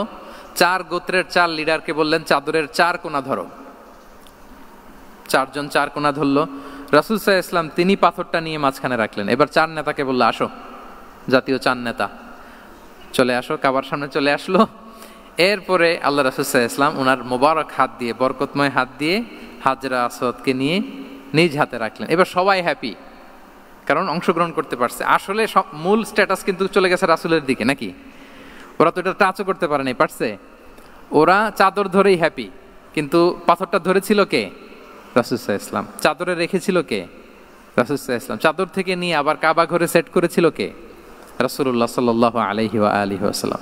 এভাবে উনি কনফ্লিক্ট রিজলভ করতেন থ্রু হিজ উইজডম, ওনার প্রজ্ঞার মধ্য দিয়ে। আমরা যদি তায়েফের ঘটনা দেখি, রক্তাক্ত হয়েছেন, পাহাড়রক্ষী ফেরেশতারা এসে বলেছে রাসূলুল্লাহ জাস্ট অর্ডার করেন, আমরা কলাপস করব এমন ভাবে the entire Taif city will be collapsed, একেবারে স্ম্যাশ করে দিব, পাউডার হয়ে যাবে। রাসূল সাল্লাল্লাহু আলাইহি ওয়াসাল্লাম বললেন না, বাল আরজু আন ইউখরিজাল্লাহু মিন আসলাবিহিম মান ইয়াবুদুল্লাহ ওয়াহদাহু ওয়া লা ইউশরিকু বিহি শাইআ। তিনি বললেন না, ওদেরকে ধ্বংস করে দিও না, ওদেরকে ধ্বংস করলে লা ইলাহা পড়বে কে? সুবহানাল্লাহ। কি উইজডম ড্রিভেন ছিলেন উনি। উনি বলেন যে আমি আশা করি, প্রত্যাশা রাখি, দোয়া করি যে ওরা আমাকে প্রত্যাখ্যান করেছে, কিন্তু ওদের যে নেক্সট জেনারেশন, ওরা সাক্ষী দেবে আশহাদু আল্লাহ ইলাহা ইল্লাল্লাহ ওয়া আশহাদু আন্না মুহাম্মাদার রাসূলুল্লাহ। এবং তাই হয়েছে। এখন তায়েফে যান, চারদিক থেকে আল্লাহু আকবার ধ্বনিতে মুখরিত তায়েফ, এবং এত চমৎকার শহর, এটা একটা ট্যুরিস্ট ডেস্টিনেশন হয়ে গেছে। সৌদি আরবিয়াতে যারা যায়, তায়েফ না গেলে লোকদের ভালো লাগে না। ঠান্ডা, সবুজ শ্যামল, রেইনফল হয়, ফলমূল পাওয়া যায়। আব্দুল্লাহ ইবনে আব্বাস রাদিয়াল্লাহু তাআলা আনহুর স্মৃতিধন্য মসজিদ আছে, অনেকগুলো ইউনিভার্সিটি আছে, ইসলামিক ইনস্টিটিউশন আছে। এই যে নয়নাভিরাম তায়েফ, এটা রাসূল সাল্লাল্লাহু আলাইহি ওয়াসাল্লামের উইজডমের ফসল, ঠিক কিনা বলেন? ওই দিন যদি রাগের চোটে বলতো যে হ্যাঁ দাও, স্ম্যাশ করে দাও, তাইলে এই যে যারা শাহাদা পড়েছে, মুসলিম হয়েছে, এটা কিন্তু হতো না। তাহলে এটা হচ্ছে রাসূল সাল্লাল্লাহু আলাইহি ওয়াসাল্লামের প্রজ্ঞার একটা উদাহরণ। আর একটা উদাহরণে যাই। রাসূল সাল্লাল্লাহু আলাইহি ওয়াসাল্লাম যখন আকাবার দ্বিতীয় শপথ করে ফেললেন ইয়াসরিববাসীর সাথে, তখনও মদিনা হয়নি, তো তখন মদিনাবাসী বলল যে রাসূলুল্লাহ আপনি তো এখনো হিজরত করবেন না, তো আমাদেরকে কোরআন শিখাবে কে, সালাত শিখাবে কে? আপনি একজন দায়ী পাঠান, আমাদের সাথে একজন টিচার দেন। রাসূল সাল্লাল্লাহু আলাইহি ওয়াসাল্লাম তখনও মদিনাতে হিজরতে যাননি, আমাদের সাথে একজন দায়ী পাঠাবেন। তো রাসূল সাল্লাল্লাহু আলাইহি ওয়াসাল্লাম একজনকে দায়ী হিসেবে পাঠিয়েছিলেন। বলেন ওই দায়ীর নাম কি? কি নাম? মুসআব ইবনে উমাইর রাদিয়াল্লাহু তাআলা আনহু, যিনি উহুদের যুদ্ধে শহীদ হয়েছিলেন, উনাকে পাঠিয়েছিলেন। দেখেন, উনি আবু বকর রাদিয়াল্লাহু তাআলা আনহুকে পাঠান নাই, পাঠিয়েছেন ওমর ফারুককে, ওসমান রাদিয়াল্লাহু তাআলা আনহু, আলী রাদিয়াল্লাহু তাআলা আনহু, কাউকে পাঠাইছেন? কারে পাঠালেন? মুসআবকে। এর কারণ হচ্ছে উনি দেখতে খুব স্মার্ট ছিলেন, খুব ড্যাশিং ফেসের অধিকারী ছিলেন, এলিট ফ্যামিলি, মক্কার এলিট ফ্যামিলির একজন যুবক ছিলেন, এবং উনি সবচাইতে দামি দামি পারফিউম কালেক্ট করে ওইটা দিতেন। উনি মক্কার কোনো রাস্তা দিয়ে হেঁটে গেলে লোকজন বুঝতো এই রাস্তা দিয়ে কিছুক্ষণ আগে হেঁটে গিয়েছে মুসআব ইবনে উমাইর। সুবহানাল্লাহ। আমরা বাংলায় বলি না যে আগে দর্শনদারি পরে গুণবিচারী, এই কথাটার সাথে পরিচিত আপনারা? আগে দর্শনদারি পরে গুণবিচারী। আল্লাহ তাআলা এক একজনকে আমাদেরকে এক এক অবয়বে সৃষ্টি করেছেন। হুয়াল্লাযী ইউসাউবিরুকুম ফিল আরহামি কাইফা ইয়াশা। আল্লাহর একটা নাম হচ্ছে তিনি আল মুসাউবির, দ্য ডিজাইনার। মায়ের গর্ভে থাকতেই আমাদের কার চেহারা, কার কণ্ঠস্বর, কার স্কিন কালার, কে কিরকম হব, সব ফিক্স তিনি ঠিক করে দিয়েছেন। এটা আল্লাহর দেয়া। কিন্তু রাসূল সাল্লাল্লাহু আলাইহি ওয়াসাল্লামের উইজডমের ব্যাপার হচ্ছে তিনি আবু বকর রাদিয়াল্লাহু তাআলা আনহু, ওমর রাদিয়াল্লাহু তাআলা আনহু, ওসমান আলী, কাউকে চুজ না করে কাকে পাঠালেন? মুসআব ইবনে উমাইরকে। যে তাকে দেখলেই সবাই আগে পাগল হয়ে যায়, মানে ইমপ্রেস হয়ে যায়। হ্যাঁ, ফার্স্ট ইমপ্রেশনটা তার খুব ভালো, খুব ভালো। উনি মুসআব ইবনে উমাইরকে পাঠালেন, এবং যেই প্ল্যান সেই কাজ। উনি যে পুরো মদিনা কাঁপায় ফেলছেন, মাশাআল্লাহ। মদিনার ঘরে ঘরে উনি ইসলামের বার্তা পৌঁছে দিয়েছেন। এবং স্বয়ং রাসূলুল্লাহ সাল্লাল্লাহু আলাইহি ওয়াসাল্লামের আগে তিনি মদিনাতে জুমার নামাজ পড়েছিলেন, কারণ জুমার বিধান আসছে, কিন্তু মক্কা এমন একটা ল্যান্ড যেখানে এখনো জুমা পড়া আবশ্যক হয় নাই, চারদিকে কুফর বেষ্টিত। তো রাসূল সাল্লাল্লাহু আলাইহি ওয়াসাল্লাম লোক পাঠিয়েছেন যে জুমার বিধান এসছে, মুসাব তুমি কিন্তু মদিনায় যারা আছে তাদেরকে নিয়ে জুমা পড়ে ফেলো। তো মুসাব রাদিয়াল্লাহু তাআলা আনহু স্বয়ং রাসূলুল্লাহ সাল্লাল্লাহু আলাইহি ওয়াসাল্লামের আগে রাসূল সাল্লাল্লাহু আলাইহি ওয়াসাল্লামের পারমিশন নিয়ে মদিনাতে জুমা কায়েম করে ফেলছে। সুবহানাল্লাহ, এত আসতে বললে হবে? সুবহানাল্লাহি ওয়া বিহামদিহি। দেখেন, উইজডম ড্রিভেন পার্সোনালিটির অধিকারী ছিলেন, প্রজ্ঞার অধিকারী ছিলেন, অন্য কাউকে পাঠাননি। কাকে পাঠিয়েছেন? মুসাব ইবনে উমাইর। তাহলে উনি যেই কাজটাই করতেন, যেটা বলতেন, যেটাতে এঙ্গেজ হতেন, এর নেপথ্যে প্রজ্ঞা ছিল। কি ছিল ভাই? উইজডম ছিল। আল্লাহ যেন সেই উইজডম আমাদেরকে দান করেন, আল্লাহ যেন সেই প্রজ্ঞা দিয়ে আমাদেরকে সমৃদ্ধ করেন। আমরা সবাই পড়ি আমিন। তাহলে কয়টা গেল? 3টা। 4 নাম্বার হচ্ছে রিফর্ম সেন্ট্রিক মাইন্ডসেট, মানে রাসূল সাল্লাল্লাহু আলাইহি ওয়াসাল্লাম সংস্কারবাদী ছিলেন আর কি। ভুলভাল দেখলে রিফর্ম করতেন, ইসলাহ করতেন, সংস্কার। এখন তো এই যে অনেকগুলো সংস্কার কমিটি হলো দেখলাম বাংলাদেশে, খুব সুন্দর, বিভিন্ন বিষয়ে সংস্কার হচ্ছে। এবং স্বাধীনতার পরে আমাদের বয়স তো আর বেশি না, মানে সব দলের লোকেরা মিলে একসাথে এরকম বসা, এরপর রাষ্ট্রীয় ইস্যু নিয়ে ডিসকাস করা, এরপর মাঝে মাঝে আবার ওয়ার্কআউট করা, আবার একটু মিষ্টি ঝগড়া করা, আবার একটু ফান করা, এই সব কিছুর মধ্য দিয়ে জাতির জন্য ভাবা, নতুন নতুন চিন্তা প্রণয়ন। That's very good, I do appreciate, এটা দরকার। এমন বাংলাদেশি তো আমরা চেয়েছিলাম, ঠিক কিনা বলেন? এই যে রিফর্ম হচ্ছে, এটা অ্যাপ্রিসিয়েবল। রাসূল সাল্লাল্লাহু আলাইহি ওয়াসাল্লামের কিন্তু এই রিফর্ম সেন্ট্রিক মাইন্ডসেট ছিল। অন্যায় দেখলে, ভুলভাল দেখলে, অসঙ্গতি দেখলে, ইনকনসিস্টেন্সি দেখলে শুধরে দিতেন। শুদ্ধাচার অভিযান চালিয়েছেন মক্কাতেও মদিনাতেও, রিফর্ম করতেন। সব খারাপকে তিনি ভালো দিয়ে পরিবর্তন করে দিতেন। আসুন সিরাতের আয়নায়, থ্রু দ্য লেন্স অফ সিরা, আমরা দেখি কিভাবে পরিবর্তন করতেন। রাসূল সাল্লাল্লাহু আলাইহি ওয়াসাল্লামের একটা আদত বা হ্যাবিট ছিল, তিনি কোনো ব্যক্তির বা কোনো স্থানের কোনো বাজে নাম বা খারাপ নাম দেখলে ওটা ভালো নামে চেঞ্জ করে দিতেন। মক্কা থেকে মদিনায় হিজরতের আগে মদিনার নাম ছিল ইয়াসরিব। কি ছিল? ইয়াসরিব মানে হচ্ছে প্রতিশোধ বা নিন্দা বা ক্ষোভ বা ভর্ৎসনা, সবগুলোই খুব বাজে মিনিং ডিনোট করে। রাসূল সাল্লাল্লাহু আলাইহি ওয়াসাল্লাম বললেন, আমি যেই শহরে হিজরত করব এই শহরের নাম ক্ষোভ, এই শহরের নাম হিংসা, এটা হইতে পারে? বলেন। রাহমাতাল লিল আলামিন, হ্যাঁ, mercy and peace for the entire universe করে যাকে আল্লাহ পাঠিয়েছেন, উনি যেই শহরে থাকবেন ওই শহরের নাম প্রতিশোধের শহর, এটা হবে? উনি শহরের নাম চেঞ্জ করে দিলেন। উনি শহরের নাম দিলেন মদিনাতুন নবী। কি দিলেন? মদিনাতুন নবী, অথবা তওবা তয়্যিবা, চেঞ্জ করে দিলেন, পরিবর্তন করে দিলেন। এক এলাকায় যে বিষ্ণু ইসলাম দেখলেন যে গাছপালা হয় না, উনি বললেন মাসমু হাযিহিল আরদ, এই জায়গার নাম কি? সবাই বলে ইসমুহা গাদেরা। গাদেরা মানে হচ্ছে মাকান লা নাবাতা ফিহি ওয়ালা শাজার, এমন জায়গা যেখানে ঘাস লতাপাতা কিছুই জন্মায় না।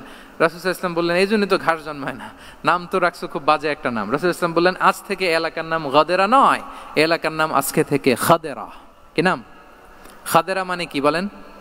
সবুজ, গ্রিন, এভারগ্রিন, সবুজ শ্যামল।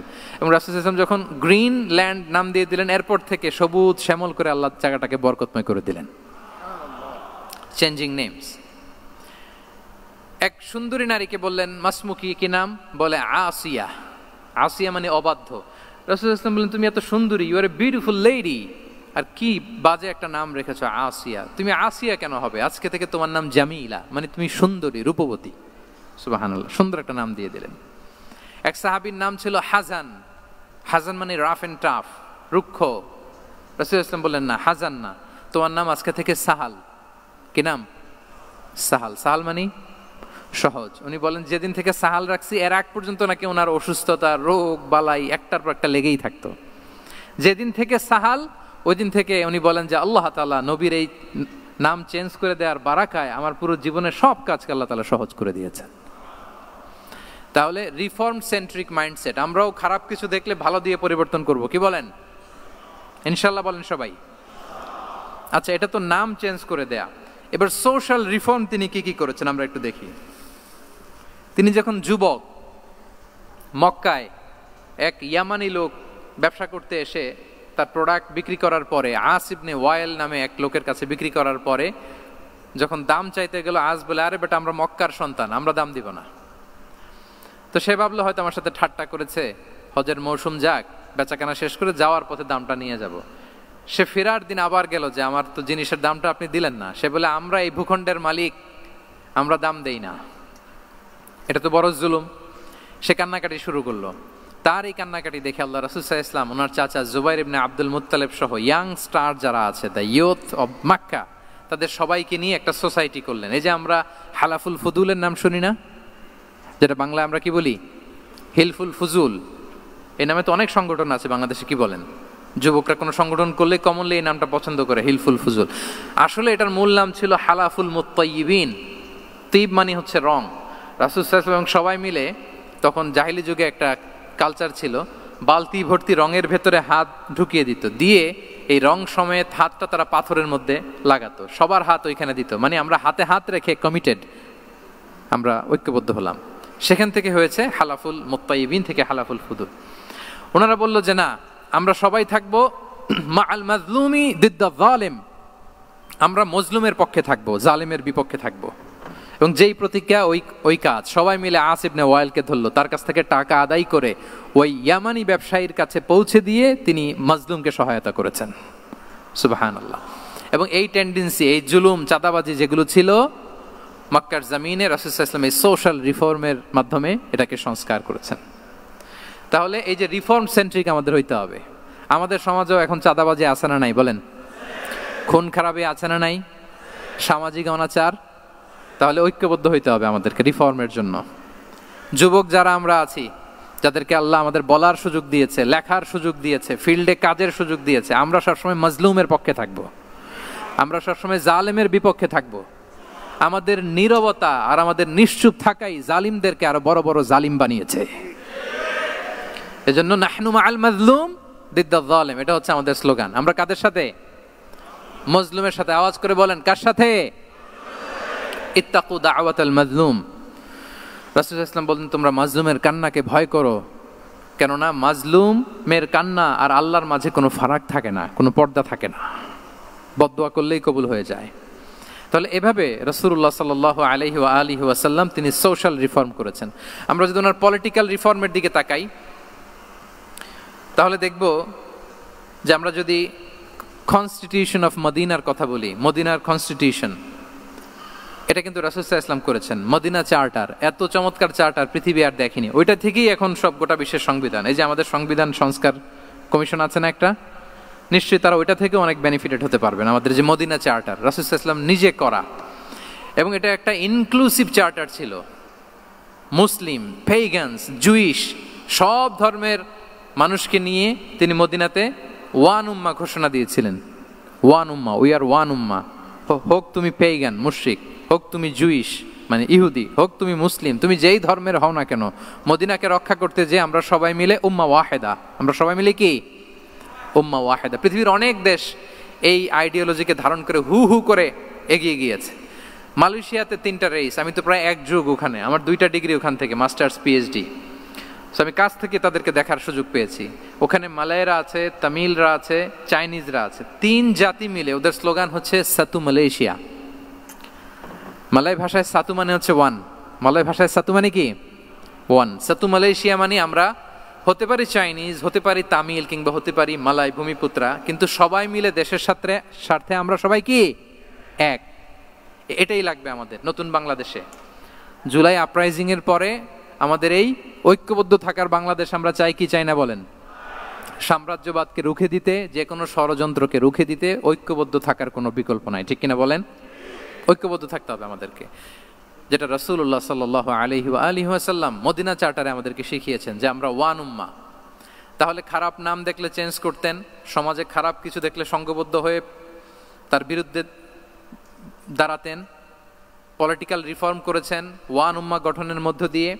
ফিনান্সিয়াল রিফর্ম যদি বলি, শুধু financial reforms by prophet Muhammad peace be upon him, এটা নিয়ে লম্বা কথা বলা যেতে পারে।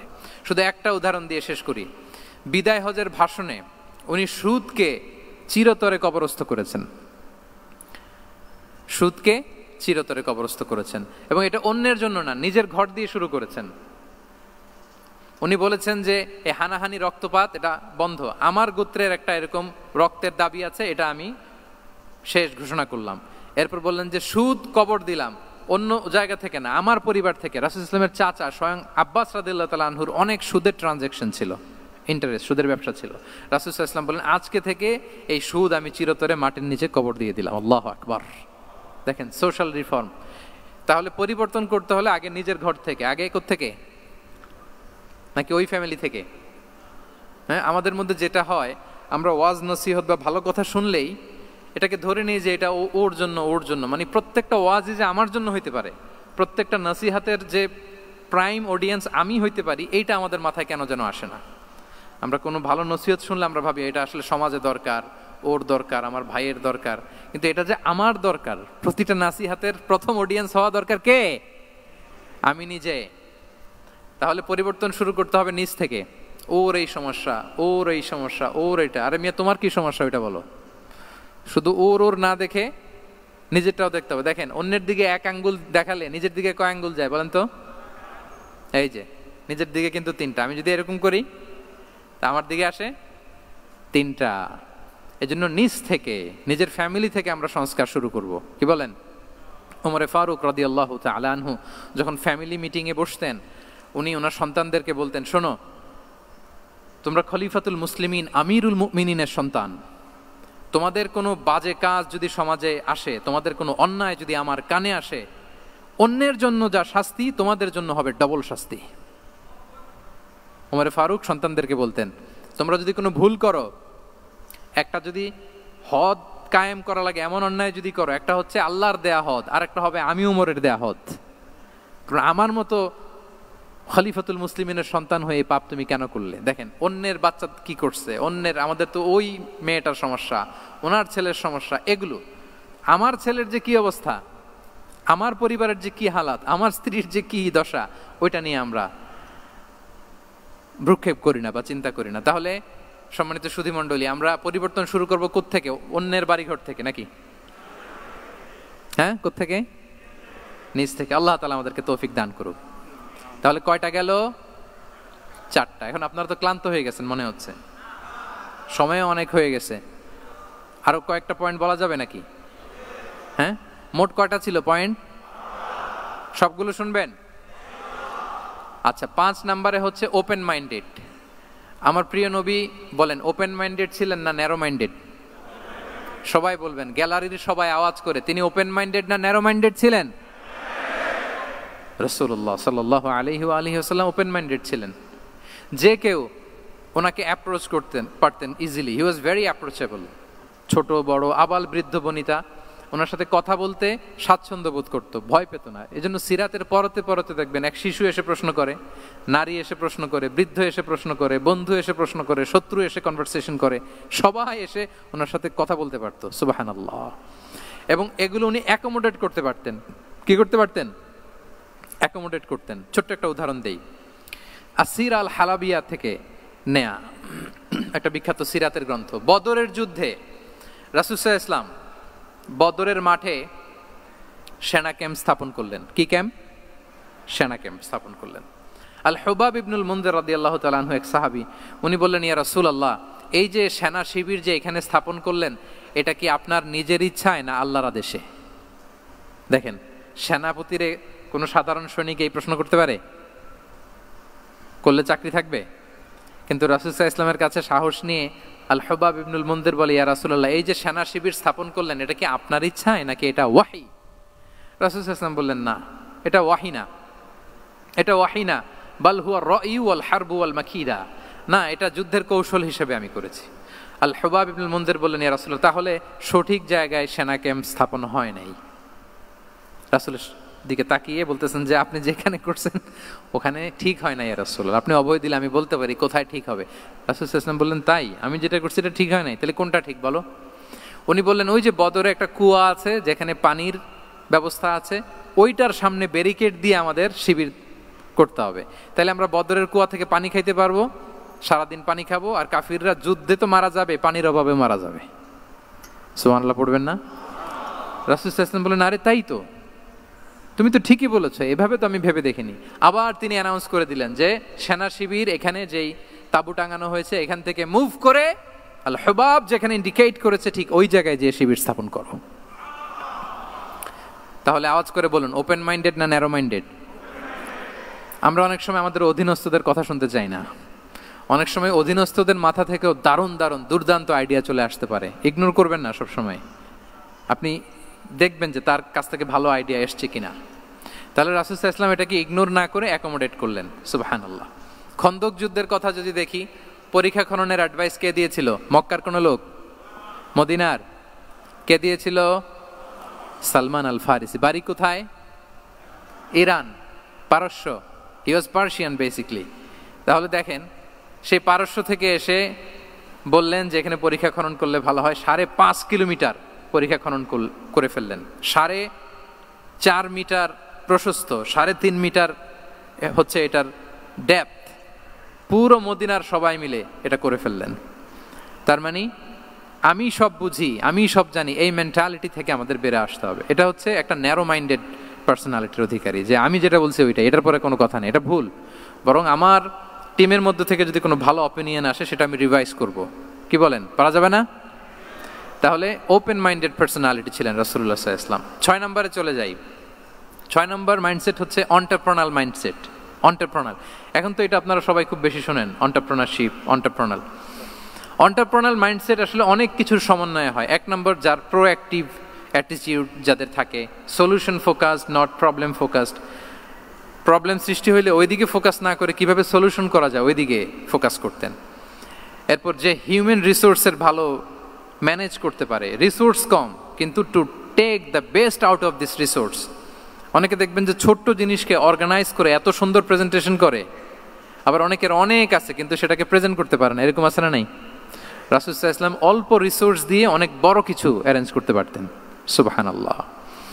এবং he was a very good talent hunter. রাসূল সাল্লাল্লাহু আলাইহি ওয়াসাল্লাম একজন চৌকস ট্যালেন্ট হান্টার ছিলেন। He was a very good observer. সাহাবীদের কার কি ট্যালেন্ট এটা তিনি নোট করতেন। যার যে দক্ষতা, তাকে তার ওই দক্ষতা দিয়ে ইসলামের সেবা করতে উৎসাহ দিতেন। যখনই কোনো প্রতিভাবান সাহাবীকে তিনি দেখেছেন, তিনি ইসলামের জন্য সেই প্রতিভাকে কাজে লাগানোর চেষ্টা করেছেন। একজনকে দিয়ে সবটা করেননি। আমাদের সমাজে এই একটা ভুল ধারণা আছে, আমরা অনেকে একজনের কাছ থেকে সব কামনা করি। একজন সব করতে পারে না, পারে? যারা পারেও কোনোটাই ভালোভাবে পারে না, সব পারে, একটু একটু পারে। তো রাসূল সাল্লাল্লাহু আলাইহি ওয়াসাল্লাম ট্যালেন্ট হান্টার ছিলেন, যার যেখানে ট্যালেন্ট তাকে ওই কাজে লাগাতেন। বলেন তো, খালিদ বিন ওয়ালিদ রাদিয়াল্লাহু তাআলা আনহুকে আল্লাহ রাসূল সাল্লাল্লাহু আলাইহি ওয়াসাল্লাম কি কাজে লাগিয়েছিলেন? আওয়াজ করে বলুন। যুদ্ধে। অনেক পরে ইসলাম ধর্ম গ্রহণ করেছেন, কিন্তু যুদ্ধের অভিযানে পাঠিয়েছেন এবং পরবর্তীতে তিনি সেনাপ্রধান হয়েছিলেন মুসলিম ব্যাটালিয়নের। কারণ উনি ওয়ার স্ট্র্যাটেজি জানতেন। ওনার আক্রমণের কারণে তো উহুদের প্রান্তরে মুসলিমরা প্রায় নাস্তানাবুদ হওয়ার অবস্থা, তাই না? অনেক পরে আল্লাহ তাআলা ওনাকে ইসলামের জন্য কবুল করলেন। তাহলে উনি ওয়ার স্ট্র্যাটেজি জানতেন, ফলে রাসূল সাল্লাল্লাহু আলাইহি ওয়াসাল্লাম ওনাকে যুদ্ধের জন্য কাজে লাগিয়েছেন। তাহলে সবাইকে একটা দিলে হবে না, প্যারাসিটামল 3 বেলা সবার জন্য হবে নাকি? যার যে রোগ সে অনুযায়ী প্রেসক্রিপশন। হ্যাঁ, খালিদ বিন ওয়ালিদ রাদিয়াল্লাহু তাআলা আনহু তিনি সমরবিদ ছিলেন, রণকৌশলী। ওনাকে বানিয়েছেন সেনাপ্রধান। আওয়াজ করে বলুন, কি প্রধান? উনি সেনাপ্রধান হয়েছিলেন। আচ্ছা, আপনারা হাসান বিন সাবিত রাদিয়াল্লাহু তাআলা আনহুর নাম শুনেছেন নিশ্চয়ই। ওনাকেও তো যুদ্ধের ময়দানে পাঠিয়েছেন না? ওনারা পাঠিয়েছেন। ওনারা দিয়ে কি করছেন বলেন? কবিতা লিখতেন। ওনার কাব্য প্রতিভা ছিল। উনি বেসিক্যালি যুদ্ধ করতে জানতেন না, এজন্য রাসূল সাল্লাল্লাহু আলাইহি ওয়াসাল্লাম যুদ্ধে ওনাকে পাঠাতেনও না। বিভিন্ন যুদ্ধে ওনাকে না পাঠিয়ে নারীদেরকে, মদিনার নারী, শিশু, ভালনারেবলস যারা আছে তাদেরকে দেখভাল করার জন্য মদিনায় উনি রেখে যেতেন। কারণ আল্লাহ তাআলা ওনাকে কাব্য প্রতিভা দিয়েছিলেন। ওনার এক এক কবিতা পড়লে গায়ের লোম খাড়া হয়ে যায়। You will have goosebumps, literally আপনার গায়ের পশম দাঁড়িয়ে যাবে। এবং উনি ওনার কবিতা দিয়ে মুসলিমদেরকে, সাহাবীদেরকে উজ্জীবিত করতেন। মসজিদে নববীতে আল্লাহ রাসূল সাল্লাল্লাহু আলাইহি ওয়াসাল্লাম ওনার মিম্বারের পাশে শুধু হাসান বিন সাবিত রাদিয়াল্লাহু তাআলা আনহুর জন্য আলাদা একটা মিম্বার বানিয়েছিলেন, যে হাসান তুমি ওখানে উঠে কবিতা লিখে আমার সাহাবাদেরকে উজ্জীবিত করবে জিহাদের জন্য। আল্লাহু আকবার। তাহলে একজনকে সেনাপ্রধান, আরেকজনকে জাতীয় কবি, আরেকজনকে হাসান বিন সাবিত রাদিয়াল্লাহু তাআলা আনহুকে কি বানালেন? জাতীয় কবি বানালেন। আচ্ছা, হুযাইফা ইবনুল ইয়ামান রাদিয়াল্লাহু তাআলা আনহু, ওনার ছিল ডিটেকটিভ মাইন্ড, এজন্য ওনাকে রাসূল সাল্লাল্লাহু আলাইহি ওয়াসাল্লাম মদিনার গোয়েন্দা বিভাগের প্রধান বানিয়েছেন, হেড অফ ডিটেকটিভ ডিভিশন। হুযাইফা ইবনুল ইয়ামান ছিলেন মদিনার কি? হেড অফ ইন্টেলিজেন্স, গোয়েন্দা বিভাগের প্রধান। মুআয ইবনে জাবাল রাদিয়াল্লাহু তাআলা আনহু প্রশাসনিক কাজ খুব ভালো বুঝতেন। মদিনার সবচাইতে বড় সিনিয়র আমলা ছিলেন মদিনা রাষ্ট্রের সবচাইতে সিনিয়র আমলা মুআয ইবনে জাবাল রাদিয়াল্লাহু তাআলা আনহুকে রাসূল সাল্লাল্লাহু আলাইহি ওয়াসাল্লাম কবিতা লেখার দায়িত্বও দেন নাই, গোয়েন্দাগিরি করতে দেন নাই, ওনাকে ইয়ামানের গভর্নর করে পাঠিয়েছেন। সুবহানাল্লাহ বিহামদি। তাহলে যার যে যোগ্যতা তাকে সেই জায়গায় কাজে লাগানো, এটাকে বলে এন্টারপ্রেনাল মাইন্ডসেট। এটা কি বলে? এন্টারপ্রেনাল মাইন্ডসেট। আল্লাহ হাবিব সাল্লাল্লাহু আলাইহি ওয়াসাল্লামের এই মাইন্ডসেট ছিল। 7 নম্বরে হচ্ছে কনসিডারেট। 7 নম্বরে কি? কনসিডারেট। আমি খুব দ্রুত শেষ করে যাব ইনশাআল্লাহ। আপনারা বোরিং হচ্ছেন না তো? ক্লান্ত হচ্ছেন কারা কারা দেখি হাত তোলেন। আচ্ছা, তাহলে একটা তাকবীর পড়ুন আওয়াজ করে, আল্লাহু আকবার। আর জোরে পড়ুন, আল্লাহু আকবার, আল্লাহু আকবার। মাশাআল্লাহ, এই তো ক্লান্তি টান্তি চলে গেছে না? এবার ঘুমটুম ঝিমুনি যেটা আসছে চলে গেছে আলহামদুলিল্লাহ। 7 নম্বর মাইন্ডসেট হচ্ছে কনসিডারেট মাইন্ডসেট। কনসিডারেট মানে হচ্ছে সুবিবেচক, যার বিবেচনা আছে, অথবা যে অন্যের প্রতি সহানুভূতিশীল, উচ্চ বিবেকবোধ সম্পন্ন ব্যক্তিত্ব। রাসূল সাল্লাল্লাহু আলাইহি ওয়াসাল্লাম he was the man of 6 senses. ওনার 6টা সেন্স কাজ করতে একসাথে। কয়টা? আমাদের করে কয়টা? 5টা তো আল্লাহ দিছে, অনেকের 3টাও কাজ করে না। কোন দিক দিয়ে কি হচ্ছে দিন দুনিয়ায় নাই, সে একেবারে অন্য জগতের মানুষ। কি হচ্ছে চোখ কান খোলা নাই, কিছু জানা নাই। কিন্তু রাসূল সাল্লাল্লাহু আলাইহি ওয়াসাল্লাম he was man of 6 senses. চারদিকে কোথায় কি হচ্ছে, কার একটু অসুবিধা হয়ে যাচ্ছে, কার একটু সমস্যা, খুব অন্যের ব্যথায় ব্যথিত ছিলেন, অন্যের দুঃখে দুঃখী ছিলেন, অন্যের প্রতি সহানুভূতি ছিলেন। ম্যান অফ 6 সেন্সেস ছিলেন তিনি। সিরাত থেকে 2-একটা উদাহরণ দেখেন। একবার রাতের নামাজ, সম্ভবত এশার নামাজ, খুব ছোট্ট করে শেষ করে দিলেন। তো সাহাবারা জিজ্ঞেস করলেন, ইয়া রাসূলুল্লাহ, নামাজ তো এত তাড়াহুড়ো করতে আপনাকে কখনো দেখিনি। তিনি বললেন, আমি নামাজের মাঝখানে এক ছোট্ট বাচ্চার কান্না শুনেছি। আনাস রাদিয়াল্লাহু বর্ণনা করেন যে কানা রাসূলুল্লাহ সাল্লাল্লাহু আলাইহি ওয়াসাল্লাম ইয়াসমাউ বুকা আস-সাবিয়্যি মা উম্মি। আমি যখন নামাজে ইমামতি করছি, পেছনে মহিলাদের কাতারের ওখান থেকে একটা ছোট্ট শিশুর কান্নার আওয়াজ আমার কানে আসলো। দেখেন কি সেন্স। তো আমার মনে হচ্ছিল বাচ্চার কান্নায় পেছনের কাতারে মায়ের বড্ড কষ্ট হচ্ছে। যেই মাটা বাচ্চাটাকে নিয়ে এসছে উইমেন প্রেয়ার হলে, তাকে বাচ্চাটাকে ম্যানেজ করতে বা সামলাতে মায়ের বড্ড কষ্ট হয়ে যাচ্ছে আমার মনে হচ্ছে। এজন্য আমি নামাজটা একটু শর্টকাটে শেষ করে দিয়েছি। Could you imagine that? কি নবী আমরা পেয়েছি, কিরকম কনসিডারেট ছিলেন, কতটা সুবিবেচক ছিলেন, অন্যের প্রতি কতটা সহানুভূতিশীল ছিলেন তিনি, অন্যের যাতে কোনো সমস্যা না হয় এটা খেয়াল করতেন। মুআয ইবনে জাবাল রাদিয়াল্লাহু তাআলা আনহুকে মদিনার পাশেই এক মসজিদের ইমাম করে পাঠালেন। উনি ইমামতির দায়িত্ব পেয়ে একবার মাগরিবের নামাজে সূরা বাকারা তেলাওয়াত শুরু করলেন। কোরআনের সবচাইতে ছোট সূরা, তাই না? সূরাতুল বাকারা, হ্যাঁ, সবচেয়ে ছোট সূরা। হ্যাঁ, তো ওনার হয়তো তেলাওয়াত করতে করতে একটা ইমোশন চলে আসছে। উনি তো সুরের ঝংকার দিয়ে তেলাওয়াত করতেছেন। এখন পেছনে যারা মুসল্লি ছিল এরা ছিল সব কৃষিজীবী সাহাবী। এরা কি ছিল? সারা দিন ওট দিয়ে, খেজুর গাছে পানি দিয়ে যান যায় কোনো রকম ফরজ পেরে যায় ঘুমাইতে হবে। এই সাহাবীরা যখন পিছনে দাঁড়াইছে আর উনি ধরছে কোন সূরা? আওয়াজ করে বলুন না একটু, সূরাতুল বাকারা। এখন ওনারা তো আর থাকতে পারে না, ওনার সাথে থাকতে না পারে এক সাহাবী নামাজ রেখে দিয়ে ডাইরেক্ট রাসূল সাল্লাল্লাহু আলাইহি ওয়াসাল্লামের কাছে, কারণ বড় হুজুর তো আছে মদিনায়। যে বিচার দিছে ইয়া রাসূলুল্লাহ, দেখেন এমন একজনকে ইমাম করে অ্যাসাইন করেছেন, উনি মাগরিবের সালাতে সূরা বাকারা পড়ে, আর আমরা হচ্ছি কৃষিজীবী শ্রমজীবী সাহাবী, আমাদের তো এত বড় কেরাতের সাথে জয়েন করা সম্ভব না। রাসূল সাল্লাল্লাহু আলাইহি ওয়াসাল্লাম রেগে গেলেন, চেহারাটা আগুনের গোলার মতো লাল হয়ে গেল। মুআয ইবনে জাবাল রাদিয়াল্লাহু তাআলা আনহুকে ডেকে পাঠালেন, ডেকে বললেন, আফাত্তানুন আনতা ইয়া মুআয, আফাত্তান, তুমি কি ফিতনা সৃষ্টি করতেছো? ওখানে পাঠাইছি কমিউনিটির ইউনিটি ধরে রাখার জন্য, তুমি ওখানে যে ফিতনা সৃষ্টি করতেছো। তুমি কি সাব্বিহ ইসমা রাব্বিকাল আ'লা এই সূরা তোমার মুখস্থ নাই? ওয়াদ-দুহা ওয়াল-লাইলি ইযা সাজা এটা পারো না? ওয়াশ-শামসি ওয়া দুহাহা এটা মুখস্থ নাই? তো তুমি কেন এই সূরাগুলো দিয়ে নামাজ পড়াও না? কেন পড়াও না? এরপর তিনি বললেন, যখন ইমামতির সুযোগ পাবে, সুযোগ পেয়ে লম্বা কেরাত ধরো না, ছোট্ট কেরাত দিয়ে নামাজ শেষ করো। কেননা তোমার পেছনে বয়স্করা আছে, মুরব্বীরা আছে, অসুস্থরা আছে। যাল হাজা, তার একটা জরুরি কাজ পড়ছিল, যাচ্ছিল, হঠাৎ মাগরিবের আজান, ভাবলো রাস্তার পাশে যেহেতু আজান দিছে নামাজটা পড়ে নেই। নামাজে ঢুইকা দেখছে আপনি সূরা বাকারা ধরছেন, তো বেচারা কি কাজ করবে না কি করবে? আর তার তো নিয়ত ছিল ফরজ নামাজটা পড়ি যে বাস ধরবো, এখন আপনি ধরছেন কোন সূরা? বাকারা।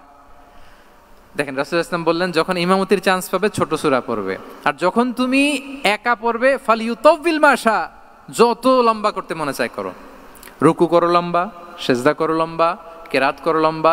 রাসূলুল্লাহ সাল্লাল্লাহু আলাইহি ওয়াসাল্লাম তো রাতে আধা ঘন্টা 40 মিনিট প্রথম রাকাতে কেরাত পড়তেন, এরপরে আবার 40 মিনিট রুকুতে থাকতেন, রুকু থেকে দাঁড়ায় আবার 40 মিনিট, আবার সেজদায় যেয়ে 40 মিনিট, এরপরে সেজদা থেকে 2 সেজদার মাঝখানে আবার 40 মিনিট, 2 রাকাত দিয়ে এরকম রাতও শেষ করে দিয়েছেন।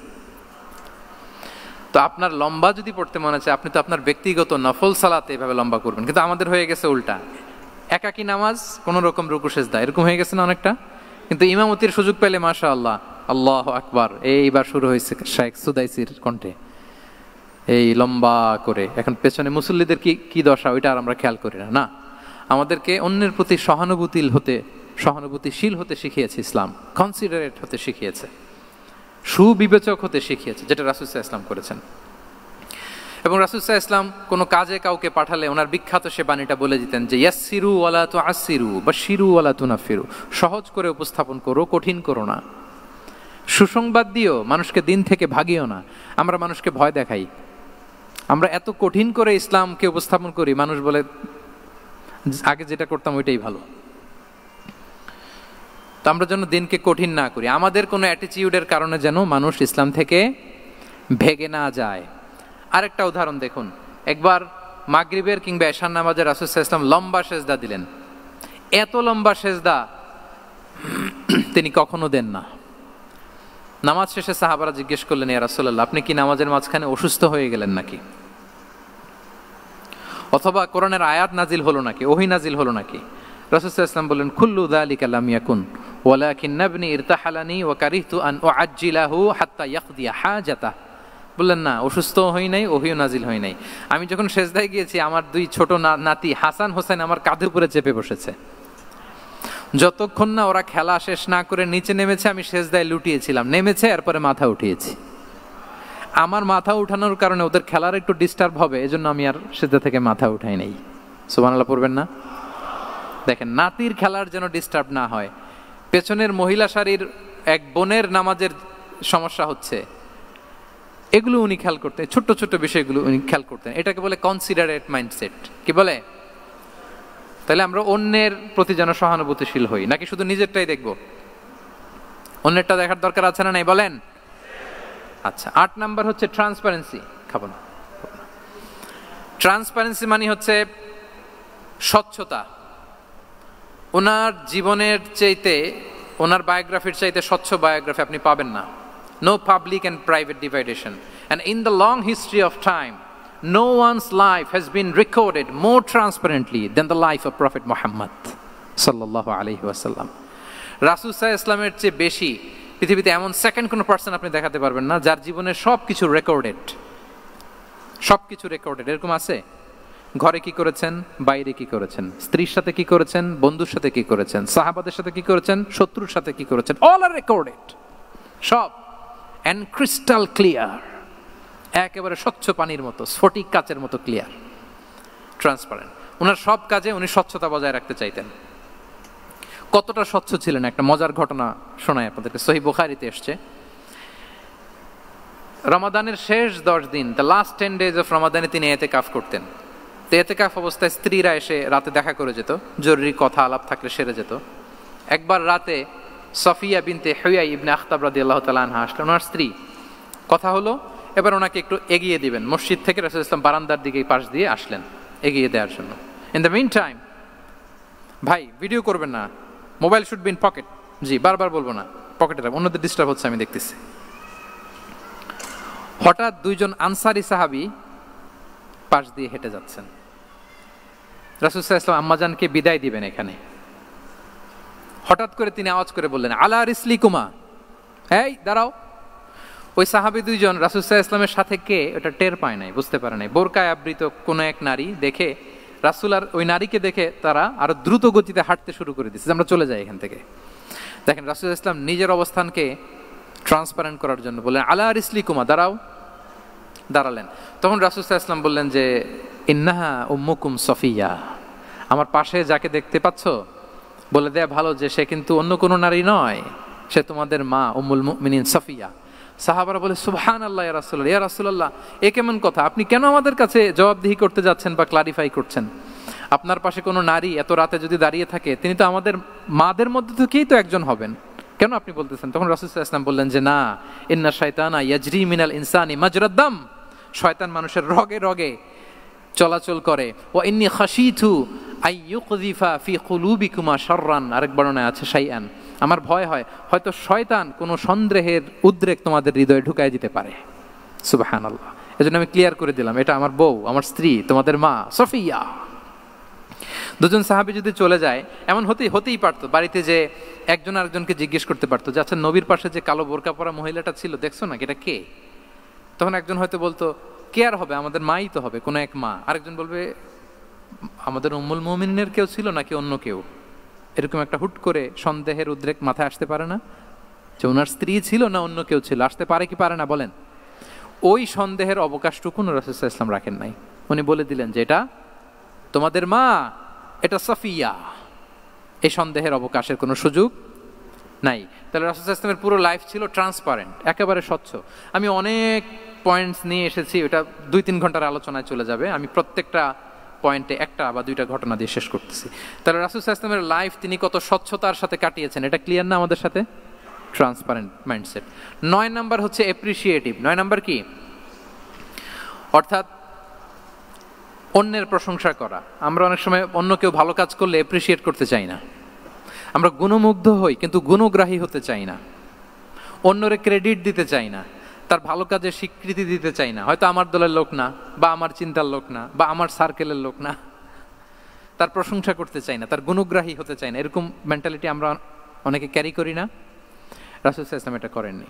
ভালো কিছু দেখলে মুসলিম হোক অমুসলিম হোক অ্যাপ্রিসিয়েট করতেন। Basically he develop the culture of appreciation. এটা আমাদের করতে হবে। আপনার ছেলে ভালো কিছু করেছে, অ্যাপ্রিসিয়েট করেন, ও কনফিডেন্স ফিরে পাবে। আপনার স্ত্রী ভালো রান্না করেছে, অ্যাপ্রিসিয়েট করেন, সে আনন্দিত হবে। আপনার বন্ধু ভালো কিছু একটা করেছে, তাকে ইন্সপায়ার করেন, অ্যাপ্রিসিয়েট করেন। রাসূল সাল্লাল্লাহু আলাইহি ওয়াসাল্লাম একবার এক বৈঠকে 8 জন সাহাবীকে 8টা কমপ্লিমেন্ট দিয়েছেন, 8টা অ্যাপ্রিসিয়েশন দিয়েছেন। তিনি বলেছেন আরহামু উম্মতি বি উম্মতি আবু বকর। দেখেন 8 জন সাহাবীর 8টা গুণের বর্ণনা দিচ্ছেন। তিনি বললেন আমার উম্মতের মধ্যে সবচাইতে রহম দিলের সাহাবী হচ্ছে কে? সবাই বলুন তো কে? আবু বকর রাদিয়াল্লাহু তাআলা। এত রহম দিলের ছিলেন, উনি যখন আল্লাহ রাসূল সাল্লাল্লাহু আলাইহি ওয়াসাল্লামের ইন্তেকালের পরে মসজিদে নববীতে যখন নামাজে দাঁড়াতেন, কান্নার চোটে উনি কেরাতই পড়তে পারতেন না। কমপ্লেন করতো সাহাবারা যে আমরা তো কেরাত বুঝি না, একটু স্পষ্ট করে পড়েন, কান্না একটু থামান। কেন কাঁদতেন?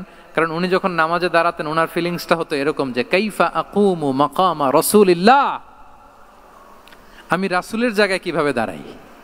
এখানে তো আমার রাসূল দাঁড়িয়ে ইমামতি করেছেন, আমি নবীর জায়গায় দাঁড়িয়ে কিভাবে নামাজটা পড়াই? এই অনুভব থেকে উনি যে কাঁদতে শুরু করতেন, এই কান্নার ধাক্কায় উনি আর তেলাওয়াতই আগাতে পারতেন না। আরহামু উম্মতি বি উম্মতি আবু বকর। আমার উম্মতের মধ্যে সবচাইতে রহম দিলের হচ্ছেন আবু বকর। ও আসাদ্দুহুম ফি আমরিল্লাহি উমর। দেখেন প্রশংসা করতেছেন।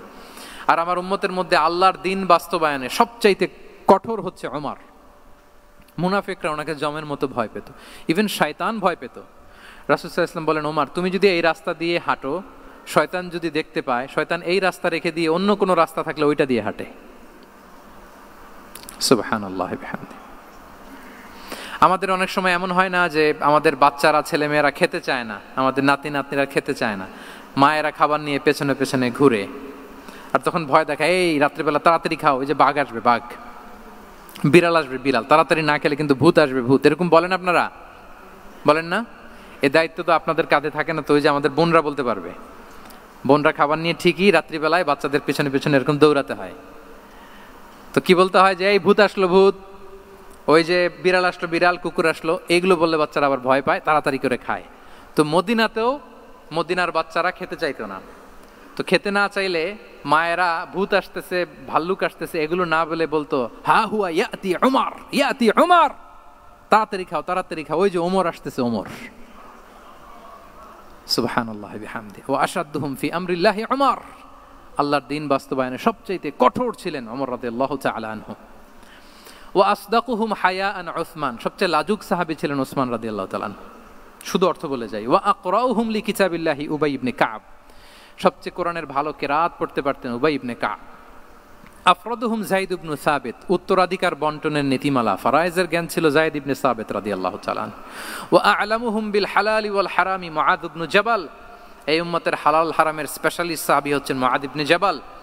আলা ওয়া ইন্না লিকুল্লি উম্মাতিন আমিনান ওয়া আমিনা হাযিহিল উম্মাহ আবু উবাইদা ইবনুল জাররাহ, সব উম্মতের একজন বিশ্বস্ত লোক থাকে, এই উম্মতের সবচাইতে বিশ্বস্ত লোক হচ্ছে আবু উবাইদা ইবনুল জাররাহ।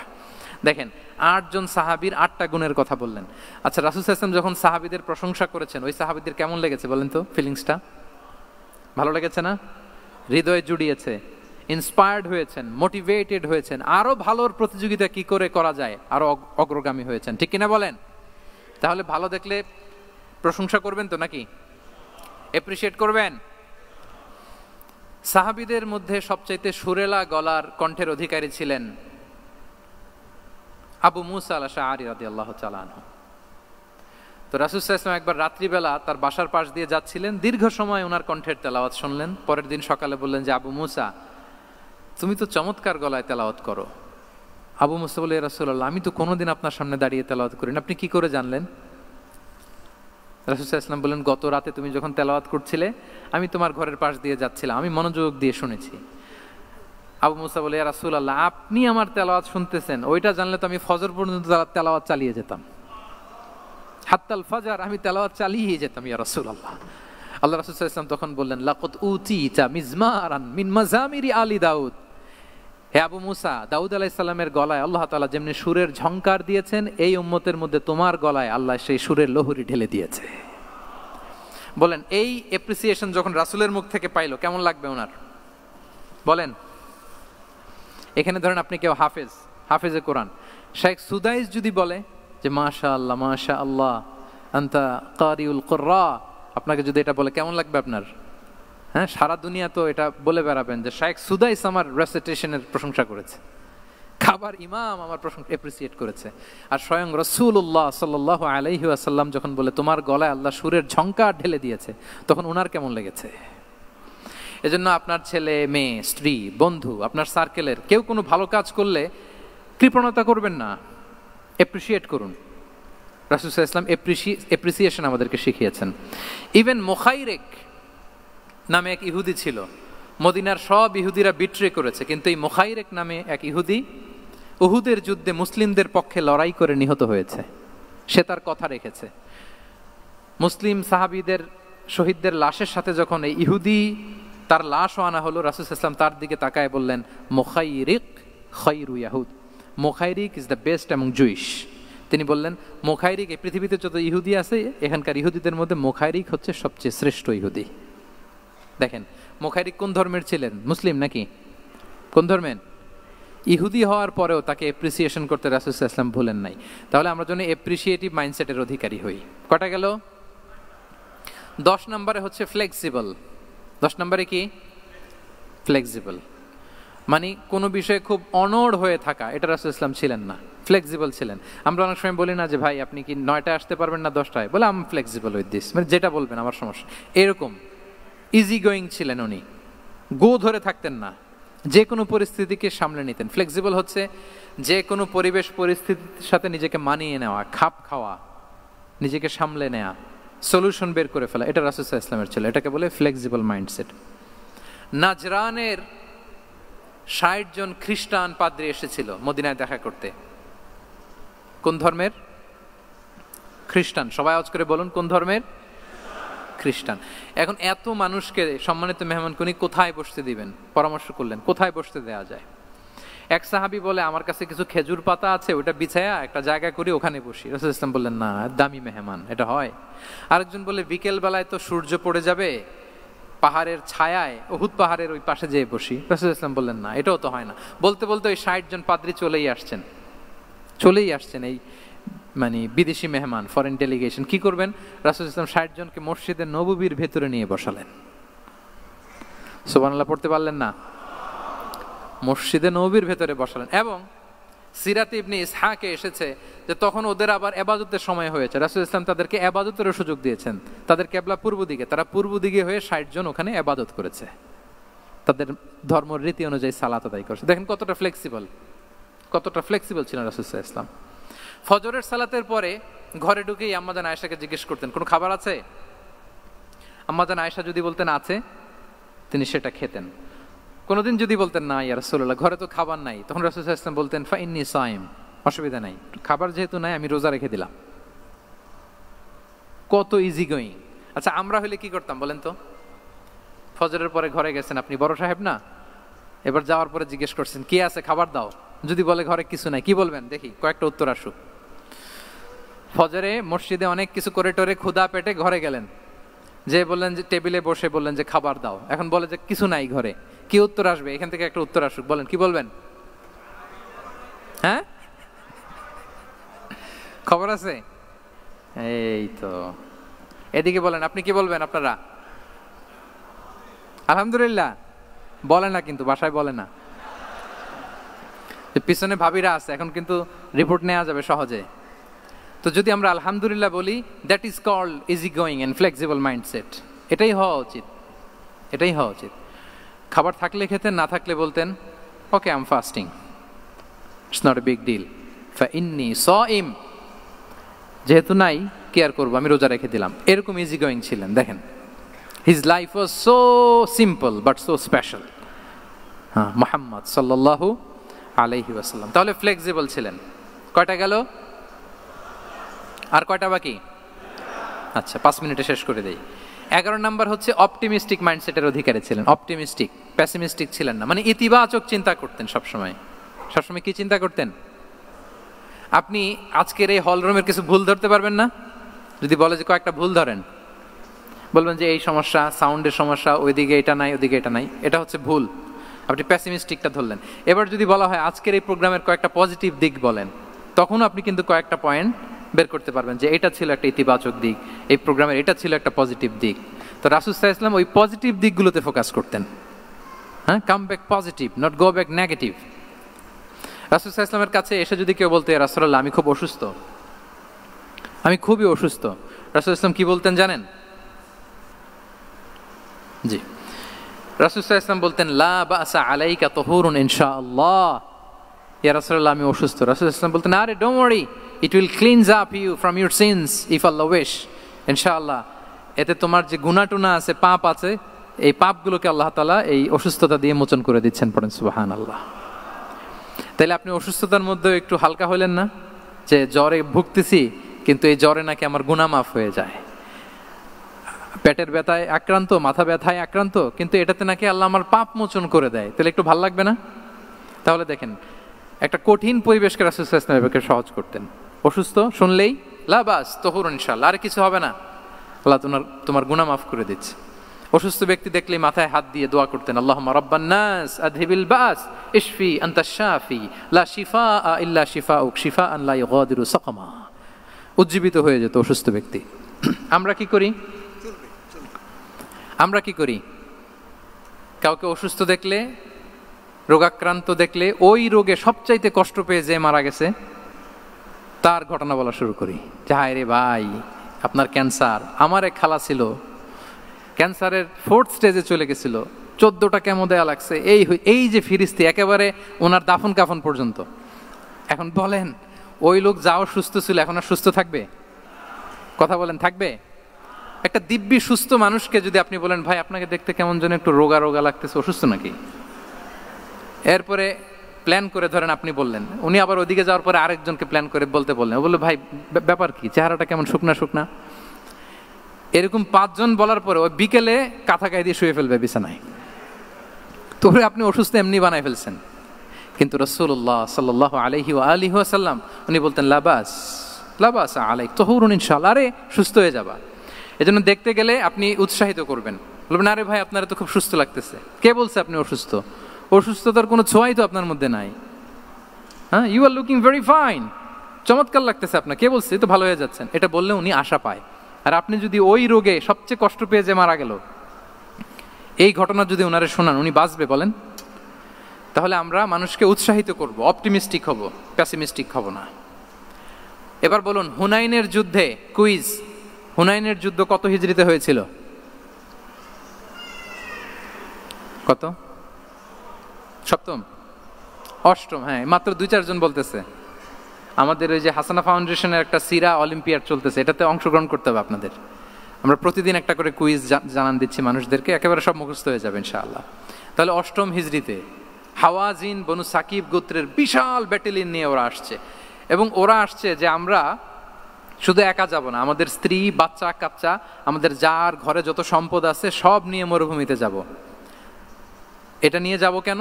সবার মধ্যে যেন ইন্সপিরেশন আসে যে যদি আমরা হারি, আমরা সব শেষ, আমাদের সম্পদও নিয়ে যাবে। আর এগুলো রক্ষার জন্য হলেও মুহাম্মদের বিরুদ্ধে আমাদেরকে জয়লাভ করতে হবে। কি টেকনিক দেখেন! সব যখন নিয়ে দাঁড়াইছে বিশাল বাহিনী, এক সাহাবী এসে বলল, ইয়া রাসূলুল্লাহ, কালকে তো আমাদের খবর আছে, এই বাহিনীকে আমরা কি করে পরাস্ত করব? ইয়া রাসূলুল্লাহ, এসে দেখুন, পাহাড় থেকে দেখুন কত বিশাল বাহিনী।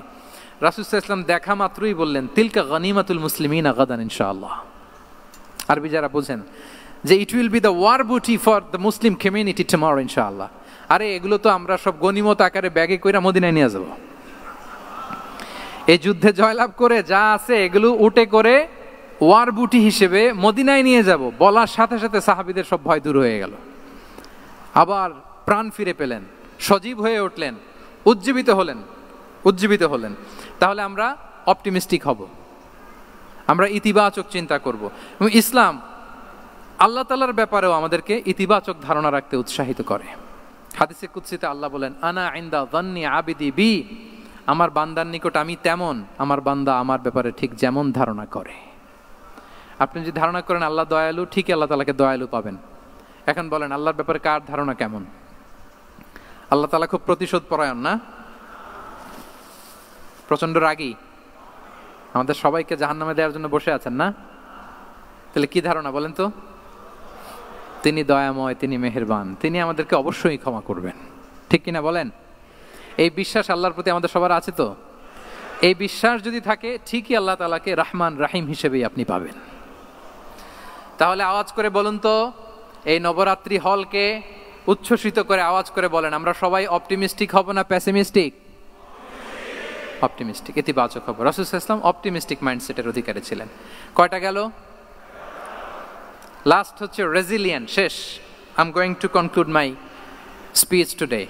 রেজিলিয়েন্ট হচ্ছে যাকে থামানো যায় না, আনস্টপেবল। সংকট কাটিয়ে ঘুরে দাঁড়ানোর সামর্থ্য যার থাকে তাকে বলে রেজিলিয়েন্ট। লেগে থাকার মানসিকতা, টিকে থাকার যোগ্যতা, সহজে হার না মানার যে অ্যাটিটিউড, এটাকে বলে রেজিলিয়েন্ট মাইন্ডসেট। রাসূল সাল্লাল্লাহু আলাইহি ওয়াসাল্লামকে আল্লাহ তাআলা এই মাইন্ডসেট দিয়েছিলেন। ওনাকে হারাইতে পারছে কেউ?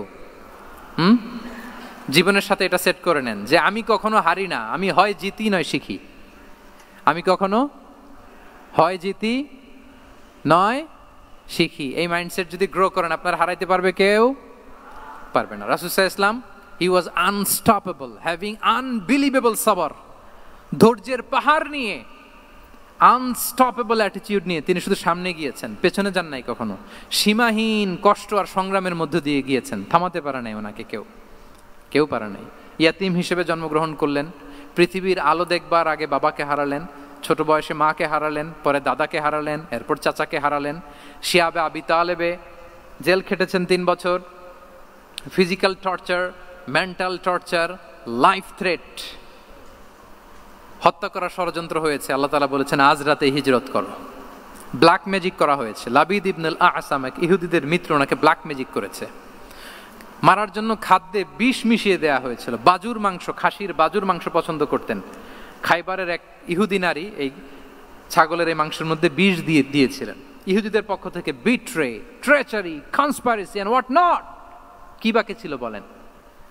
ষড়যন্ত্রের এমন কোন ধরন ছিল না যেটা তারা বাকি রেখেছে। কিন্তু রাসূল সাল্লাল্লাহু আলাইহি ওয়াসাল্লামকে কি থামানো গিয়েছিল? বলেন, থামানো গিয়েছিল? গোটা বিশ্বব্যাপী উনি ছড়িয়ে দিয়েছিলেন লা ইলাহা মুহাম্মাদুর।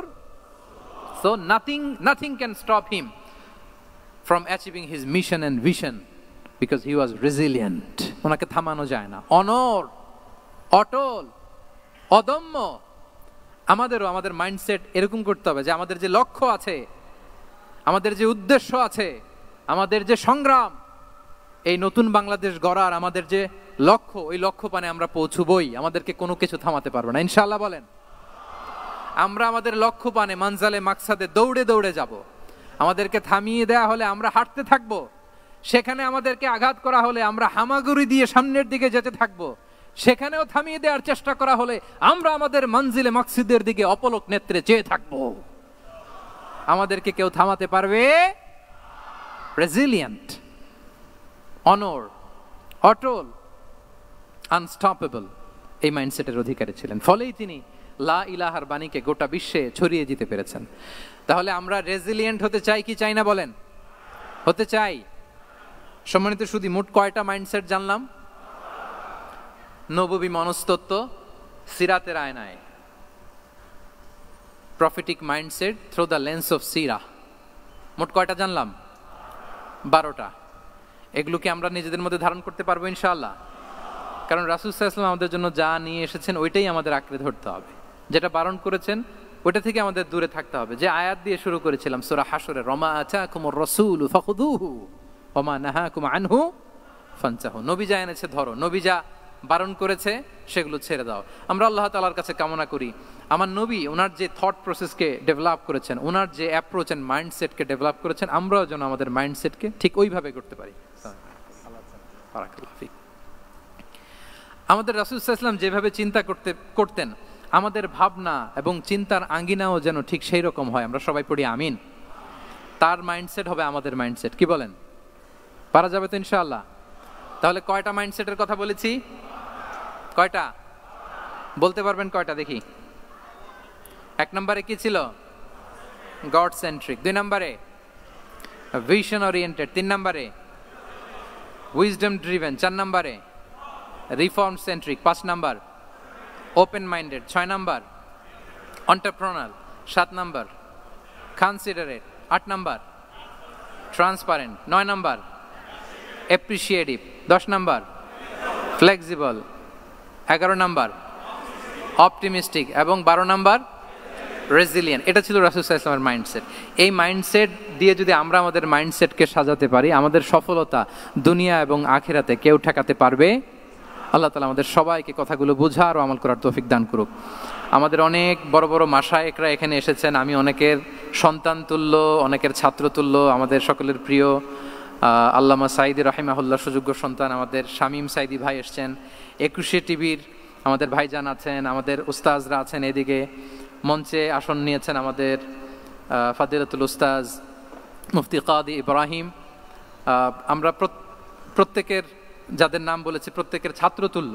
শায়েখ যদি এখানে কথা বলতেন, আমরা যদি নিচে বসে বসে শুনতে পারতাম, আরও বেশি কিছু শিখতে পারতাম। তারপরেও একটা টপিকের উপর কিছু কথা বলবার আল্লাহ তাআলা সুযোগ করে দিয়েছেন।